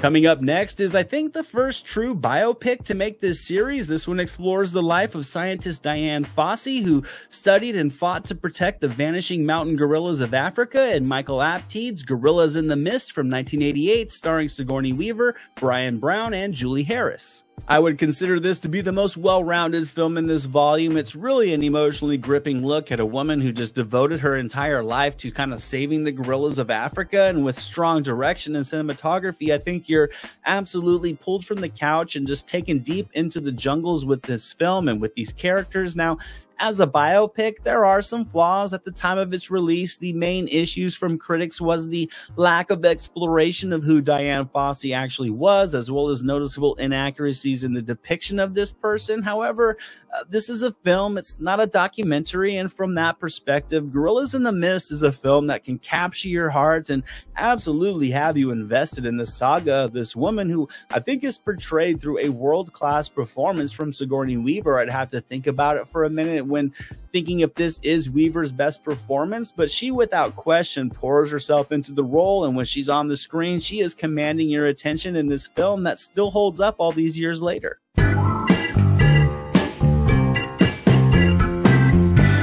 Now, many of you guys will say this little comedy is forgotten for a reason, but if you were a wrestling fan in the 80s, you will definitely disagree about this comedy centered on a fledgling manager who gained success after taking on the services of a professional wrestling duo in 1986's Body Slam, directed by Hal Needman, starring the A-Team's Dirk Benedict, That 70s Show Tanya Roberts, and a gang of professional wrestlers led by Roddy Piper and Captain Lou Albano. Body Slam to me is just one of those obscure little movies that has no right to be as humorous as it was. And sure, after all the years, a lot of the jokes in Body Slam haven't aged so well, but it was definitely a different era. You can't really go back and watch films from the past with the modern social lens. So as it is, Body Slam is a comical little gem about a down-on-his-luck manager that stumbles into the wild world of professional wrestling. There's a collection of wrestlers in this one, and they're fantastic. Their performances are a bit clunky, as you would expect, but their dialogue doesn't overdo it. It all kind of feels like it's birthed from the vignettes they were already accustomed to shooting to promote their matches. The A-Team's Dirk Benedict in the lead is charming and plenty charismatic. He's without question a schmuck, but he's a fun-loving schmuck, and despite not really investing in his success, this movie is filled with enough silly humor and cheesy bravado and in-the-ring action to be a lighthearted throwback to the culture of early 80s wrestling.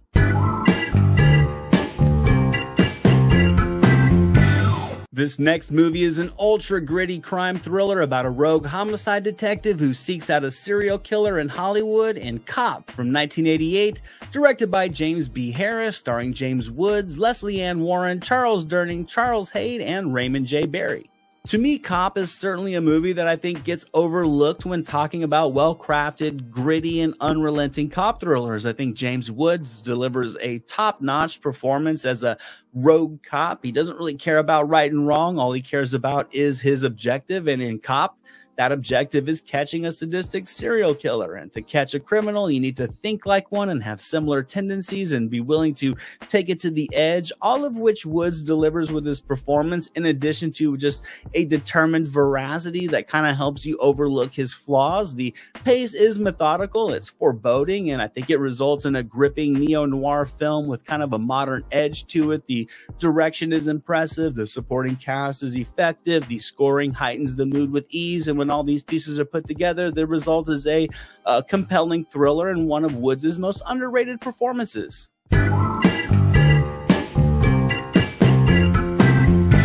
And closing out this volume is a comedy starring a couple of comedic legends. They're undercover, overdressed, and keeping you safe from the scum of the earth.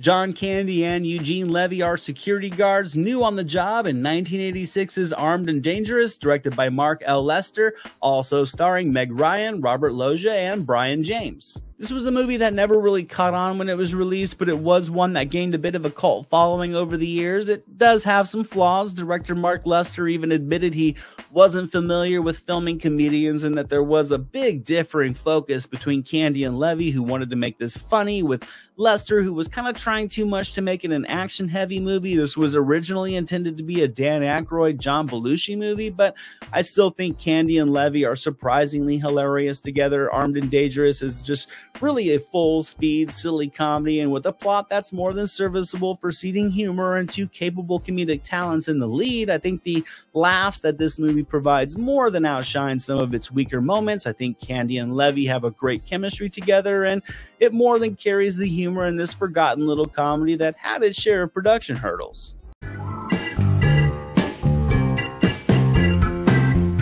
Kicking this volume off is a movie that certainly does have a cult following, but it's one that may be unknown to some of you younger movie geeks out there. It follows a mysterious teenager who manifests himself in a state-of-the-art sports car and targets a racing gang who is tormenting a small town in Mike Marvin's The Wraith from 1986, starring Charlie Sheen, Nick Cassavetes, and Sherilyn Fenn.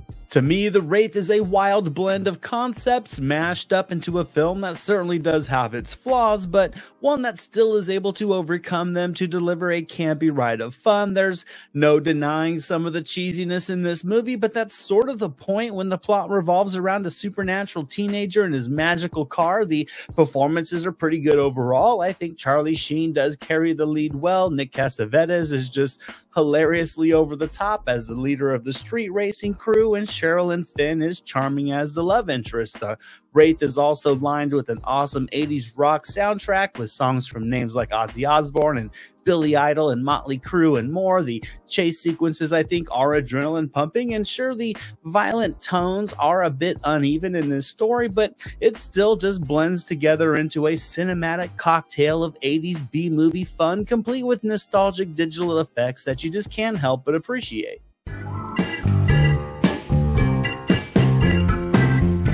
We're staying in 1986 for this next movie, but we're stepping into the world of comedy when a teenage cartoonist and his friends decide to help out a singer who is trying to keep her family property from being taken over in savage Steve Holland's One Crazy Summer, starring John Cusack, Demi Moore, Curtis Armstrong, and Bobcat Goldthwait. I think this movie delivers everything you can want from an 80s comedy. It delivers youthful energy from the charismatic cast led by John Cusack and Demi Moore. The soundtrack is filled with a lot of high-energy 80s pop music, and the story is filled with all the comical jokes and amusing hijinks and summer romance you know and love from the 80s teen rom-com genre. The summer atmosphere in One Crazy Summer is infectious, and I think the unconditional just silliness in the progression of this story is very engaging and high-spirited. There's just a natural likability in these characters, and One Crazy Summer is the movie that's just clearly having fun with itself, so you can have fun along with it. There's plenty of adventure lining this story. The sense of humor, I think, is effective, and it just makes this film an easily engaging escape that can kind of connect to that freewheeling teenager inside of you for 90 minutes.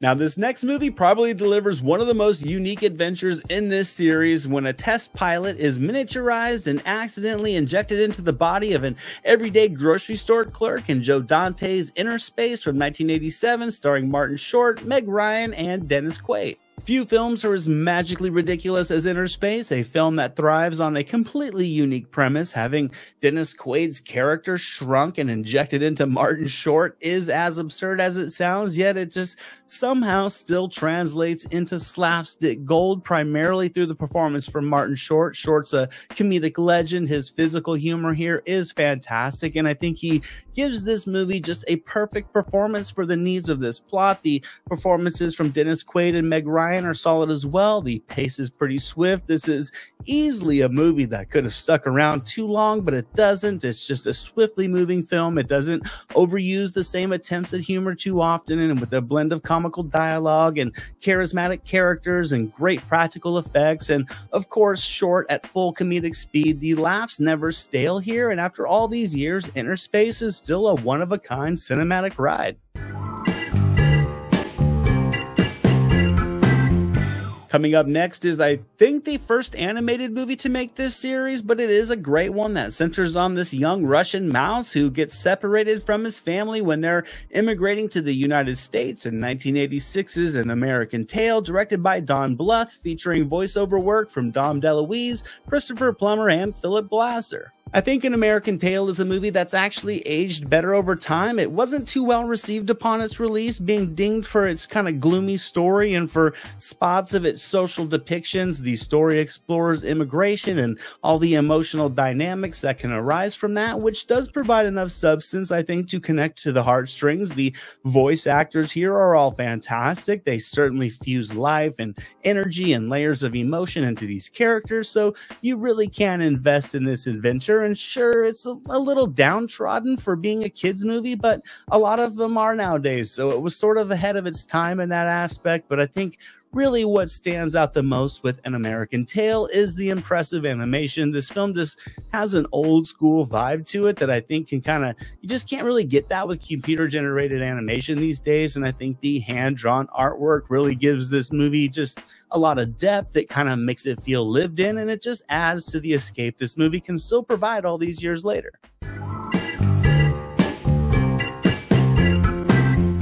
We're jumping back into the good old genre of action with this next little gem about a teacher who, after a public drunken outburst, is assigned to work at Brandell High, a crime-ridden school where everyone goes when they get kicked out of other schools, and 1987's The Principal, starring Jim Belushi, Louis Gossett Jr., Ray Don Chong, and Michael Wright.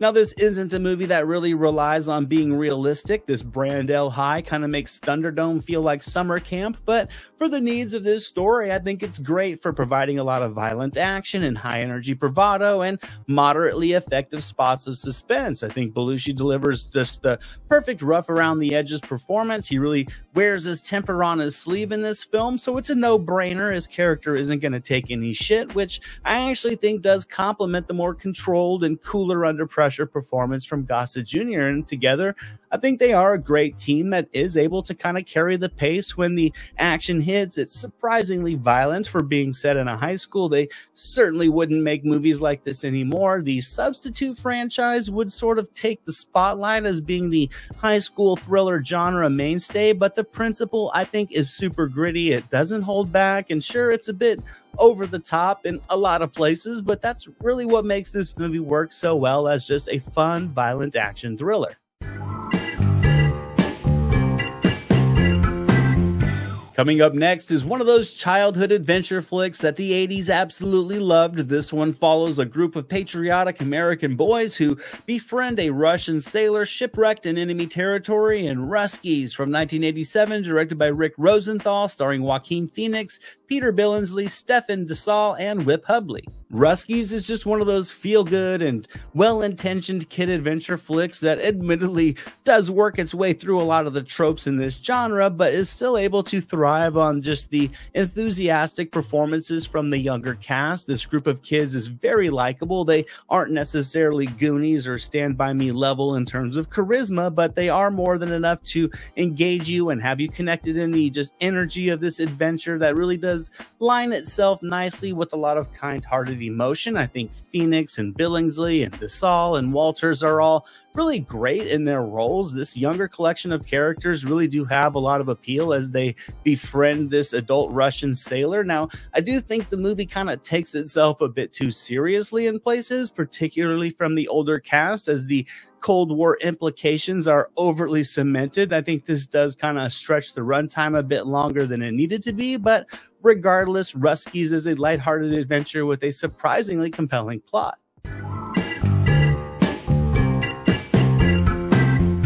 Before Van Wilder, there was Bob McGraw, a charming 12th-year college student living life from one party to the next, who will ultimately compete in a river rafting competition in Robert Butler's Up the Creek from 1984, starring Tim Matheson, Jennifer Runyon, Stephen Furst, and a handful of other familiar faces. Teen rom-coms are a dime a dozen, and the 80s certainly churned out a sea of them, but Up the Creek, I think, is one of those films that can kind of rise up there to be amongst the top of the competition. Now, there are better films in this genre with much more memorable characters and big, boisterous, and bolder personalities, but I think that's kind of what makes Up the Creek work so well. It doesn't really force it on you too much. It's simply just a film doing its thing, and it knows it's funny. It kind of just lets you sink into the film rather than trying to beat you over the head with the just barrages of forced comedy. Now, it does force a lot of laughs. There's no denying that, and not all the humor works, but I think the just jovial silliness and the free-spirited atmosphere this movie provides is appealing. I think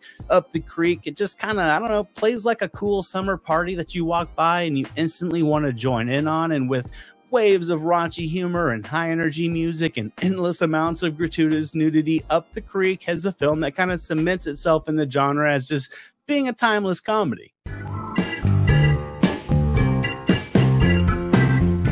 This next little forgotten comedy follows Jeff, a young man with dreams of being a physician. The only problem is he can't make it into American medical school, so he decides to study abroad in Latin America under the teaching of the country's dictator in 1985's Bad Medicine from director Harvey Miller, starring Steve Guttenberg, Alan Arkin, Julie Haggerty, and Curtis Armstrong. This was a movie that definitely came and went with little impact left, and I will admit it's not a laugh-out-loud comedy necessarily, and some of the jokes and attempts at humor are a little too dumb for its own good, but if you like silly comedies, then there is plenty of fun to be had with Bad Medicine. Steve Guttenberg was coming off of 2 Police Academy movies and a role in Cocoon. This was sort of his first solo headlining film, and while it has its flaws, it is a good time still, and it's primarily because of the charming stunning performance from Steve Guttenberg. I do think he's ultimately better than what this movie turned out to be, but if you just want to sit back and turn your brain off to a quick moving comedy filled with just enough adventure lining it, then this movie does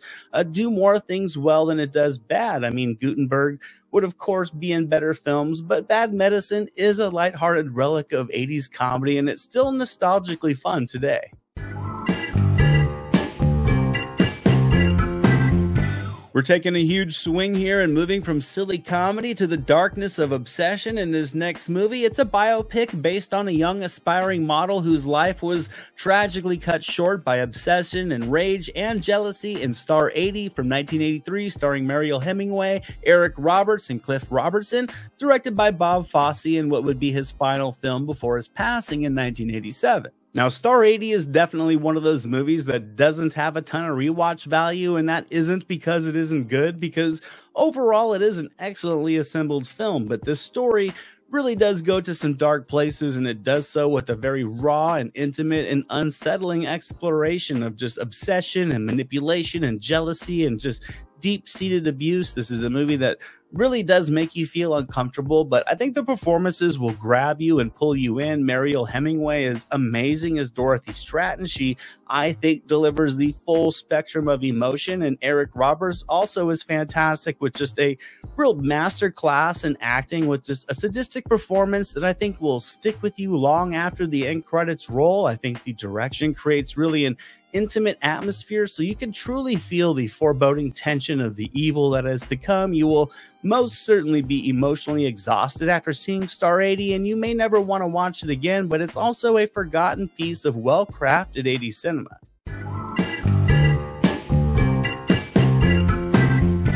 And for the final film in this volume, I have a forgotten thriller about an FBI agent investigating an all-American family as being potential Soviet sleeper agents who discovers the teenage son has no idea about his false family, and Robert Benjamin's Little Nikita from 1988, starring Sidney Poitier, River Phoenix, and Richard Jenkins. Little Nikita was another of those movies that kind of came and went with nary a ripple of impact, despite having the star power of Sidney Poitier and River Phoenix. The plot does have its holes and some gaps in logic, but I think the chemistry between Phoenix and Poitier to me is more than enough to invest in this story. Sure, the film kind of lines itself with many of the spy movie tropes, and the pacing may be a bit uneven, yet I think the chemistry of the leads and the curiosity factor here are enough to enjoy this movie just for what it is. The plot beats are a bit traditional, and it's a very straightforward film. It does play more like a TV movie than a big screen feature film, but Little Nikita, I think, is another of those movies that are just kind of like timestamps to the 80s, when films could kind of rely on the simplicity of their focal idea while letting the star power do the rest. It didn't necessarily work for Little Nikita, but regardless, it's still a nostalgic thriller that can deliver an entertaining night on the couch.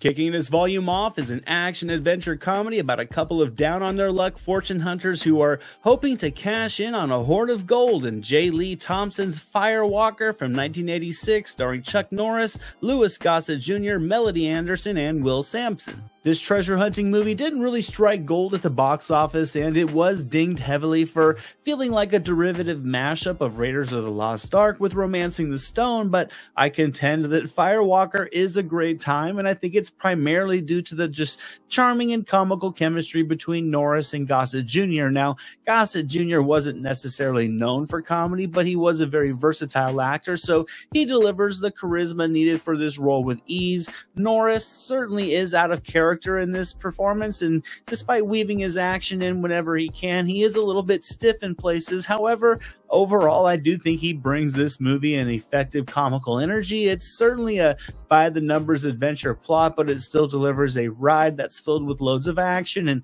comical banter and splashes of romance. And sure, it gets a bit silly, and it may not have worked in Firewalker's favor when it was released, but I think looking back now, it just kind of gives this movie a fun-loving charm that enables it to entertain more now than it did back in '86.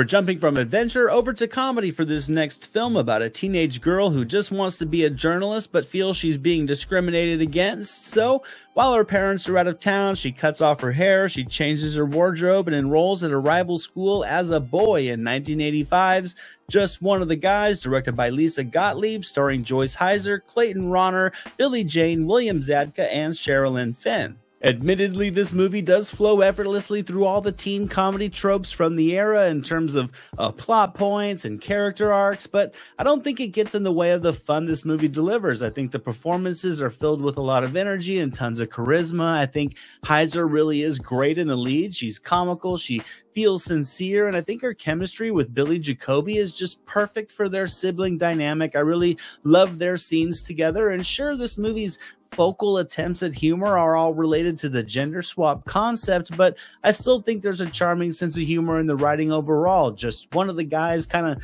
relies on its simple premise, but it keeps a very steady pace. It doesn't try to get too sappy, and the writing manages to give this story just enough heart at the core to kind of tug at the heartstrings. So with strong performances, an amusing story, and plenty of vibrant 80s music, Just One of the Guys is a timeless 80s comedy.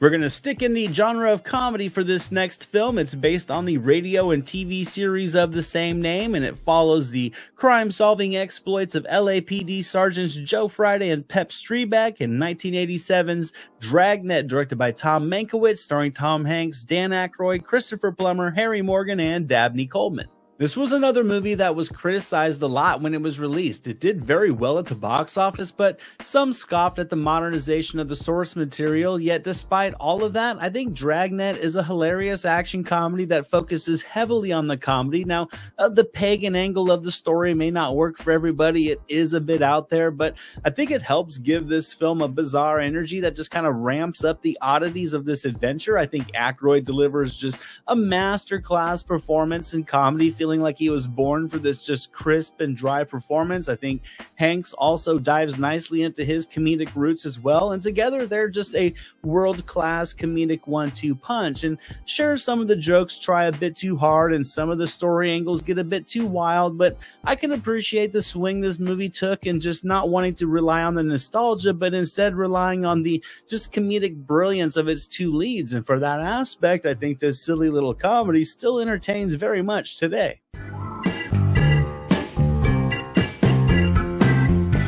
We're jumping way back to the early 80s for this next gritty crime thriller. Before Stallone was an action legend, he starred as Deke Da Silva, an NYPD detective that will take on an international terrorist in Bruce Malmuth's Nighthawk from 1981, also starring Rutger Hauer, Billy D. Williams, and Lindsay Wagner.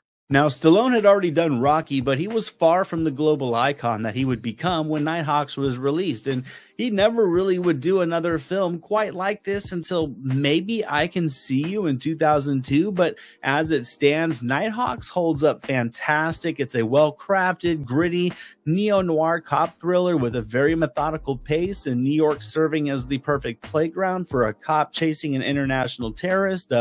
Rutger Hauer is fantastic in this movie. He's equally charming and sadistic. He certainly steals the show over Stallone, but that's sort of what you want from a film centered around a maniacal villain. However, what I do think shines the most with Nighthawks is its 70s atmosphere and its flashy scoring and the artistic direction and cinematography. The story just layers the suspense excellently to ramp up the tension nicely, and with some good old-fashioned stunt work and practical effects, the back half of this film turns into a thrilling ride filled with plenty of action and style and lots of intrigue.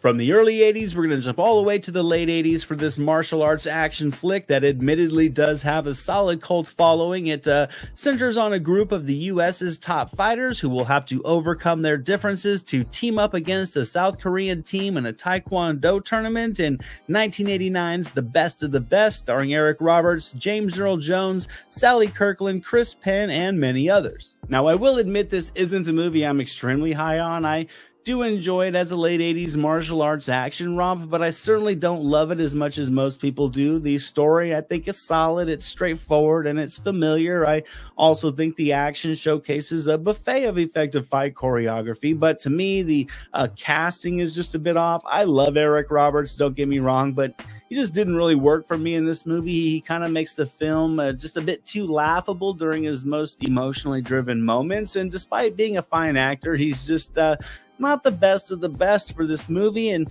I don't think Chris Penn was either. That's just my opinion. I think, though, outside of the changes I would have made to the casting, that I still can easily appreciate the nostalgia that this movie delivers all these years later. I didn't really watch this movie as much growing up, but after watching it recently, I can still invest in the journey that it takes and all the threads of friendship and teamwork and competition, as much as they're beat over your head, are still more than enough to chew on between all the high adrenaline action sequences.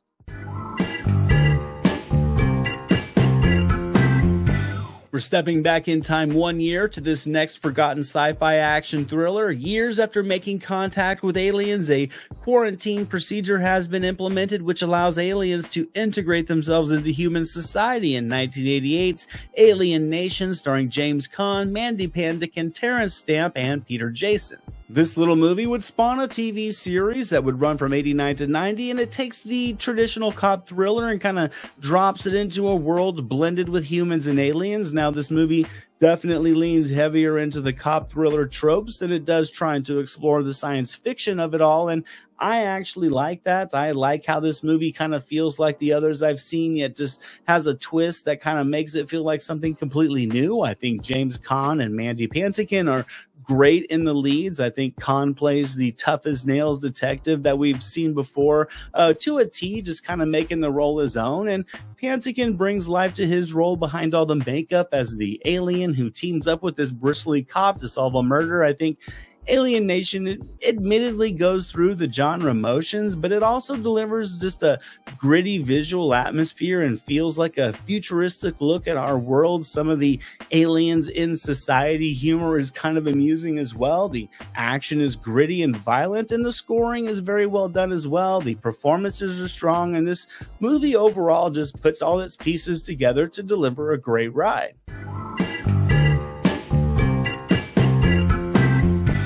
We're sticking in the sci-fi genre for this next forgotten flick, directed by John Carpenter, which follows an alien who takes the form of a woman's dead husband and has her drive him across the country to his destination point. In 1984, Starman, starring Jeff Bridges, Karen Allen, Charles Martin Smith, and Robert Phelan. To me, Starman is really unlike any other Carpenter film in that it takes what could be a high-octane sci-fi premise and crafts it into a sweet and heartfelt drama revolving around human compassion. This comes a lot through the intimate direction from Carpenter, but more so it comes from just the emotionally charged performances from Jeff Daniels and Karen Allen, who I think breathe so much life and sincerity and love into these characters. So I think with Allen and Daniels behind the wheel, you can't help but invest in this journey and root for their characters' success. I do think Daniels gets a little bit too clunky in certain scenes, but that's sort of the point. This movie certainly does have its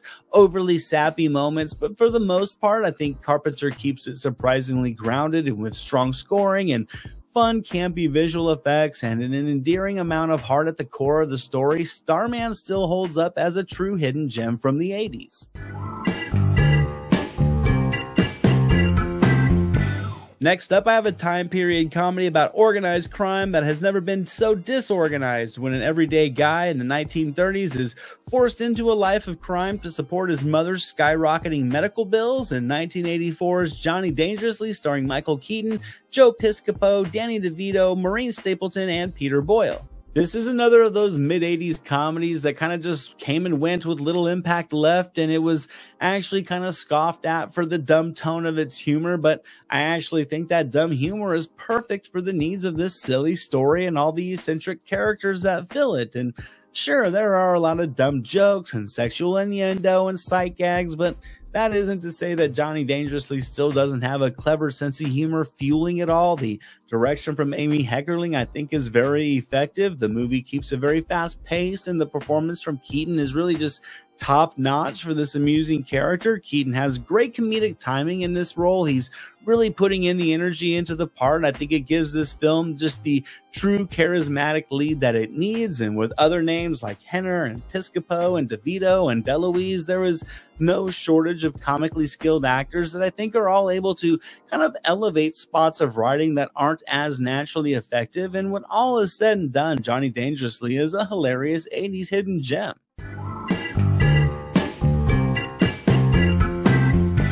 Now, this next action thriller does actually have a few Oscar nominations under its belt, and some would say it's maybe not so forgotten, but I still think it's worthy of an entry. It follows a couple of escaped convicts and a railway worker who get themselves stuck on a speeding train with no brakes in 1985's Runaway Train, starring Jon Voight, Eric Roberts, and Rebecca De Mornay. To me, Runaway Train is a movie that makes the most use of its focal elements. The story is able to pull the most intensity and the absolute most unnerving suspense from the plot. The performances from both Voight and Roberts pump life into their characters with their contrasting personalities serving the turns of the plot extremely well. Then you get the incredible direction, the strong cinematography, and the pulse-pounding scoring, and the result is a movie that can just pull you in and have you on the edge of your seat throughout the duration. The stunt work in this movie creates action sequences that still look very impressive today. Sure, there are spots of visual effects that don't hold up so well, but I mean, for the most part, Runaway Train still has a very crisp polish to it, and the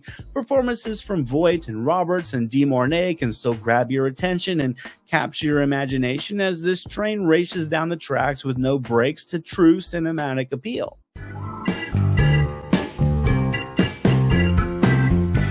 And closing out this volume is another action comedy that some will remember, but I think many people may have forgotten or never heard of. It follows a couple of street-smart cops fresh off vacation who must track down a drug dealer who tried to kill them in 1986's Running Scared, starring Gregory Hines, Billy Crystal, and Stephen Bauer. This was another movie that did pretty well at the box office, but never really struck with critics, yet the pairing of Crystal and Hines is all you really need to have a blast with Running Scared. The story does work through many of the tropes and all the familiar plot points, but it's a swift-moving buddy cop thriller, and it can just kind of pull you in and take you out on the case with these partners. I think Hines and Crystal are fantastic together. They have just enough similarities and just enough differences to complement the other well, and I think their energy together really is the pulse of this gritty but still lighthearted action flick. The overall construction of this movie may have been a little bit overly traditional, but to this day, I don't think Hines and Crystal get the credit that they deserve for the humor they brought to this movie as a duo. The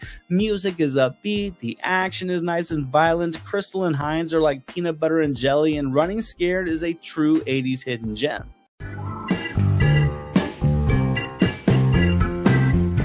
Getting this volume started is a straight-up action flick from 1989 about a human killing machine. He was taught to stalk, trained to kill, programmed to destroy, and he's played by their rules up until now in Red Scorpion, starring Dolph Lundgren, Al White, and M. Emmett Walsh from director Joseph Zito.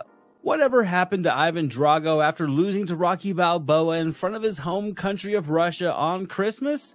Well, he retired the gloves and became a one-man army in a film that admittedly does work itself down the 80s action movie cliche checklist. Red Scorpion really brings nothing new to the table, but Lundgren is still able to carry this formulaic action movie with more than enough energy and gusto to make it a thrilling ride of explosions and gunplay and human feats of strength. Lundgren's chiseled out here like a walking action figure, and while the fight scenes may all feel a bit generic, Lundgren's hulking stature is able to ramp up the thrills while dispensing an army of men scene by scene. This movie was also shot out on location, so it does pull you out into another time and place, which all adds to the escape this forgotten little action thriller can still deliver. Coming up next is a movie that delivers a little bit of it all when a fortune hunter is hired to find a professor that's been lost deep in the African jungle during the 1900s, and J. Lee Thompson's King Solomon's Mine, starring Richard Chamberlain, Sharon Stone, and John Rhys Davies.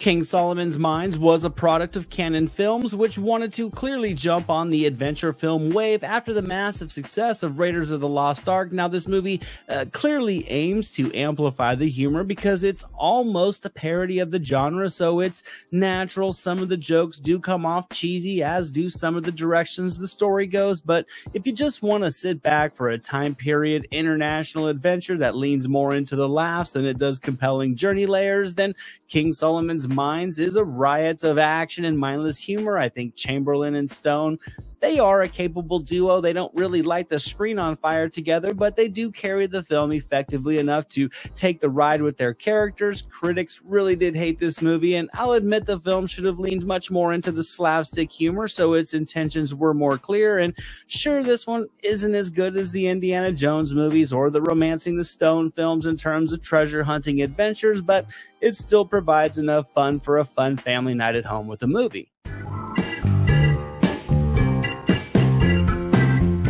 You know, there was actually a time this next fantasy adventure was one of the most epic films on the market, with a story centered around the Greek gods when Perseus would battle Medusa and the Kraken to save Princess Andromeda in 1981's Clash of the Titans, starring Laurence Olivier, Harry Hamlin, and Claire Bloom, from director Desmond Davis. Now, to me, Clash of the Titans is the type of movie that just defines this list perfectly. Everybody has more than likely heard of Clash of the Titans, and many have undoubtedly watched it countless times as a kid, but this epic exploring the mythology of the Greek gods and their battles has more than likely also been forgotten from your mind. However, this movie, as campy and as grandiose as it is, still delivers a fun ride of nostalgia. This movie was really cutting edge visually back in 1981, despite stop motion having been around for a while, and I think still watching now, all the effects and techniques used to build the world in this movie is still impressive. The cast also is fantastic, with names like Laurence Olivier and Harry Hamlin, and they all are really able to breathe personality into these larger-than-life figures. And yeah, the film gets a bit too cheesy in places, but it was the early 80s, and I can still appreciate how the filmmakers really just swung for the fences with Clash of the Titans in terms of creative ambition, and the result was a movie that I think every American home had in their cabinet full of VHS tapes.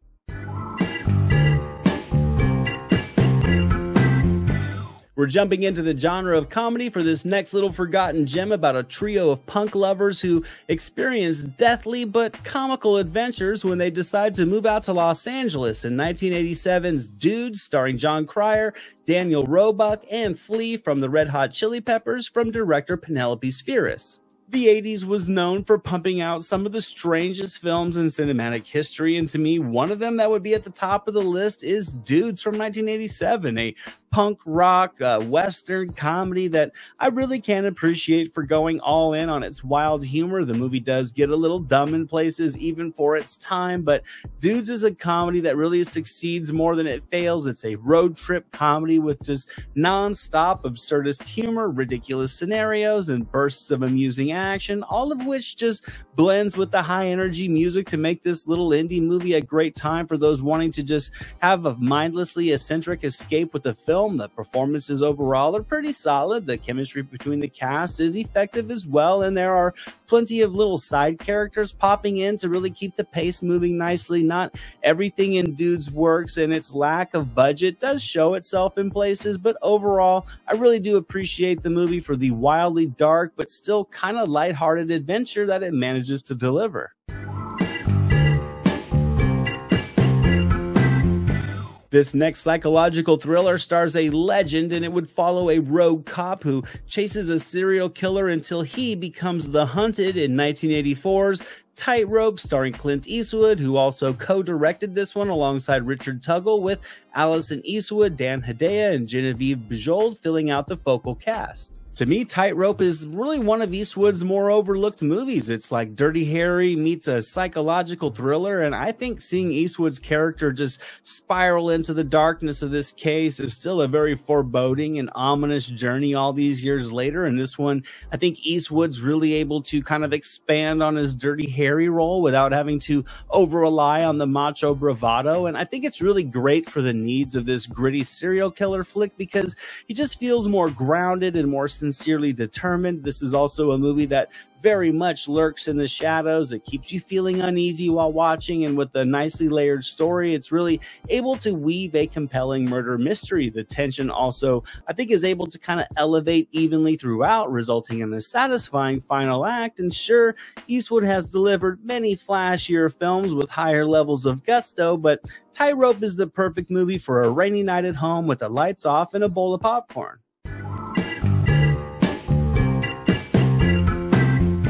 This next movie is one of those from the 80s that was just able to take a wide range of genres and blend them into one awesome cinematic ride when a mercenary is hired to rescue a singer who's been kidnapped by a biker gang in 1984's Streets of Fire, starring Michael Paré, Rick Moranis, Diane Lane, and Willem Dafoe, from director Walter Hill.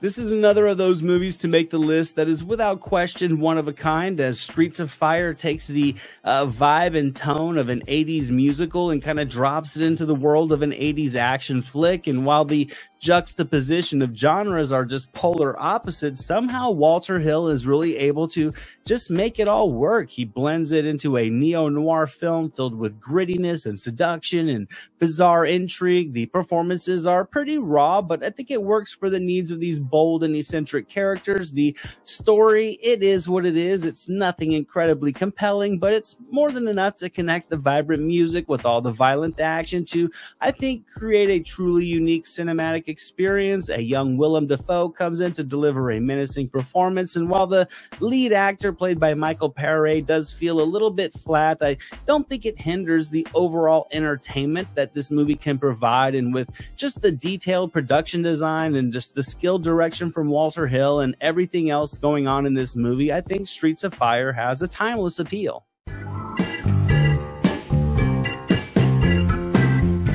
We're diving into pure comedy for this next 80s gem, featuring a comedic icon who stars as a gambling addict that must get his shit together in order to inherit his mother-in-law's colossal fortune in 1983's Easy Money, starring Rodney Dangerfield, Joe Pesci, and Geraldine Fitzgerald, from director James Signorelli. I think through this charming little comedy, that stand-up legend Rodney Dangerfield was able to step seamlessly from the stage to the big screen with this just hilarious film that thrives on all the things that made Dangerfield such a brilliant comedian. He's dropping comical one-liners and jokes from start to finish. He's delivering all his mannerisms and his expressions that have been so funny over the years. He's delivering a string of amusing sight gags throughout this silly plot as well, and it's all just a mindless escape of jovial fun. I think the supporting cast is solid as well, led by Joe Pesci, who I personally think comes in to really cement this cast perfectly. I think Pesci is hilarious in this film as well, but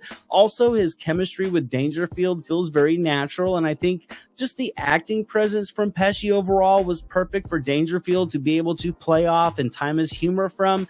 Easy Money just goes wild in all the comical ways you would hope, and it's a film that I think has a surprisingly witty sense of humor that's able to just mold itself around its lead star perfectly. This next gritty crime drama takes us to the mean streets of Chicago when a young criminal is sent to reform school after killing a rival's kid brother, in Rick Rosenthal's Bad Boys from 1983, starring Sean Penn, Rennie Santoni, James Moody, Ali Sheedy, and Asai Morales. Now, Bad Boys is a forgotten film that I think is very well crafted on many levels, from the acting, which is phenomenal, to the writing, to the production design, and front and center, the incredible direction from Rosenthal, who's able to create an inviting intimacy to this grimy story that could otherwise, I think, easily turn people off. There's a sincerity in Rosenthal's direction that just blends perfectly with this cold, gritty plot, and it just results in an unnerving film that's just fueled on emotional intensity. I think Penn delivers a very raw performance that fits his violent and wild character nicely, and the supporting cast, I think, must be commended as well, with Sheedy and Morales and Santoni and a young Clancy Brown all leaving their imprint on this story. Now, Bad Boys is certainly a heavy film in terms of drama. It's a movie that can make you feel uncomfortable, and it may not have the most rewatch value, but it really never gets melodramatic. It keeps a grounded atmosphere, and to me, it's one of the best of the forgotten films from the 80s.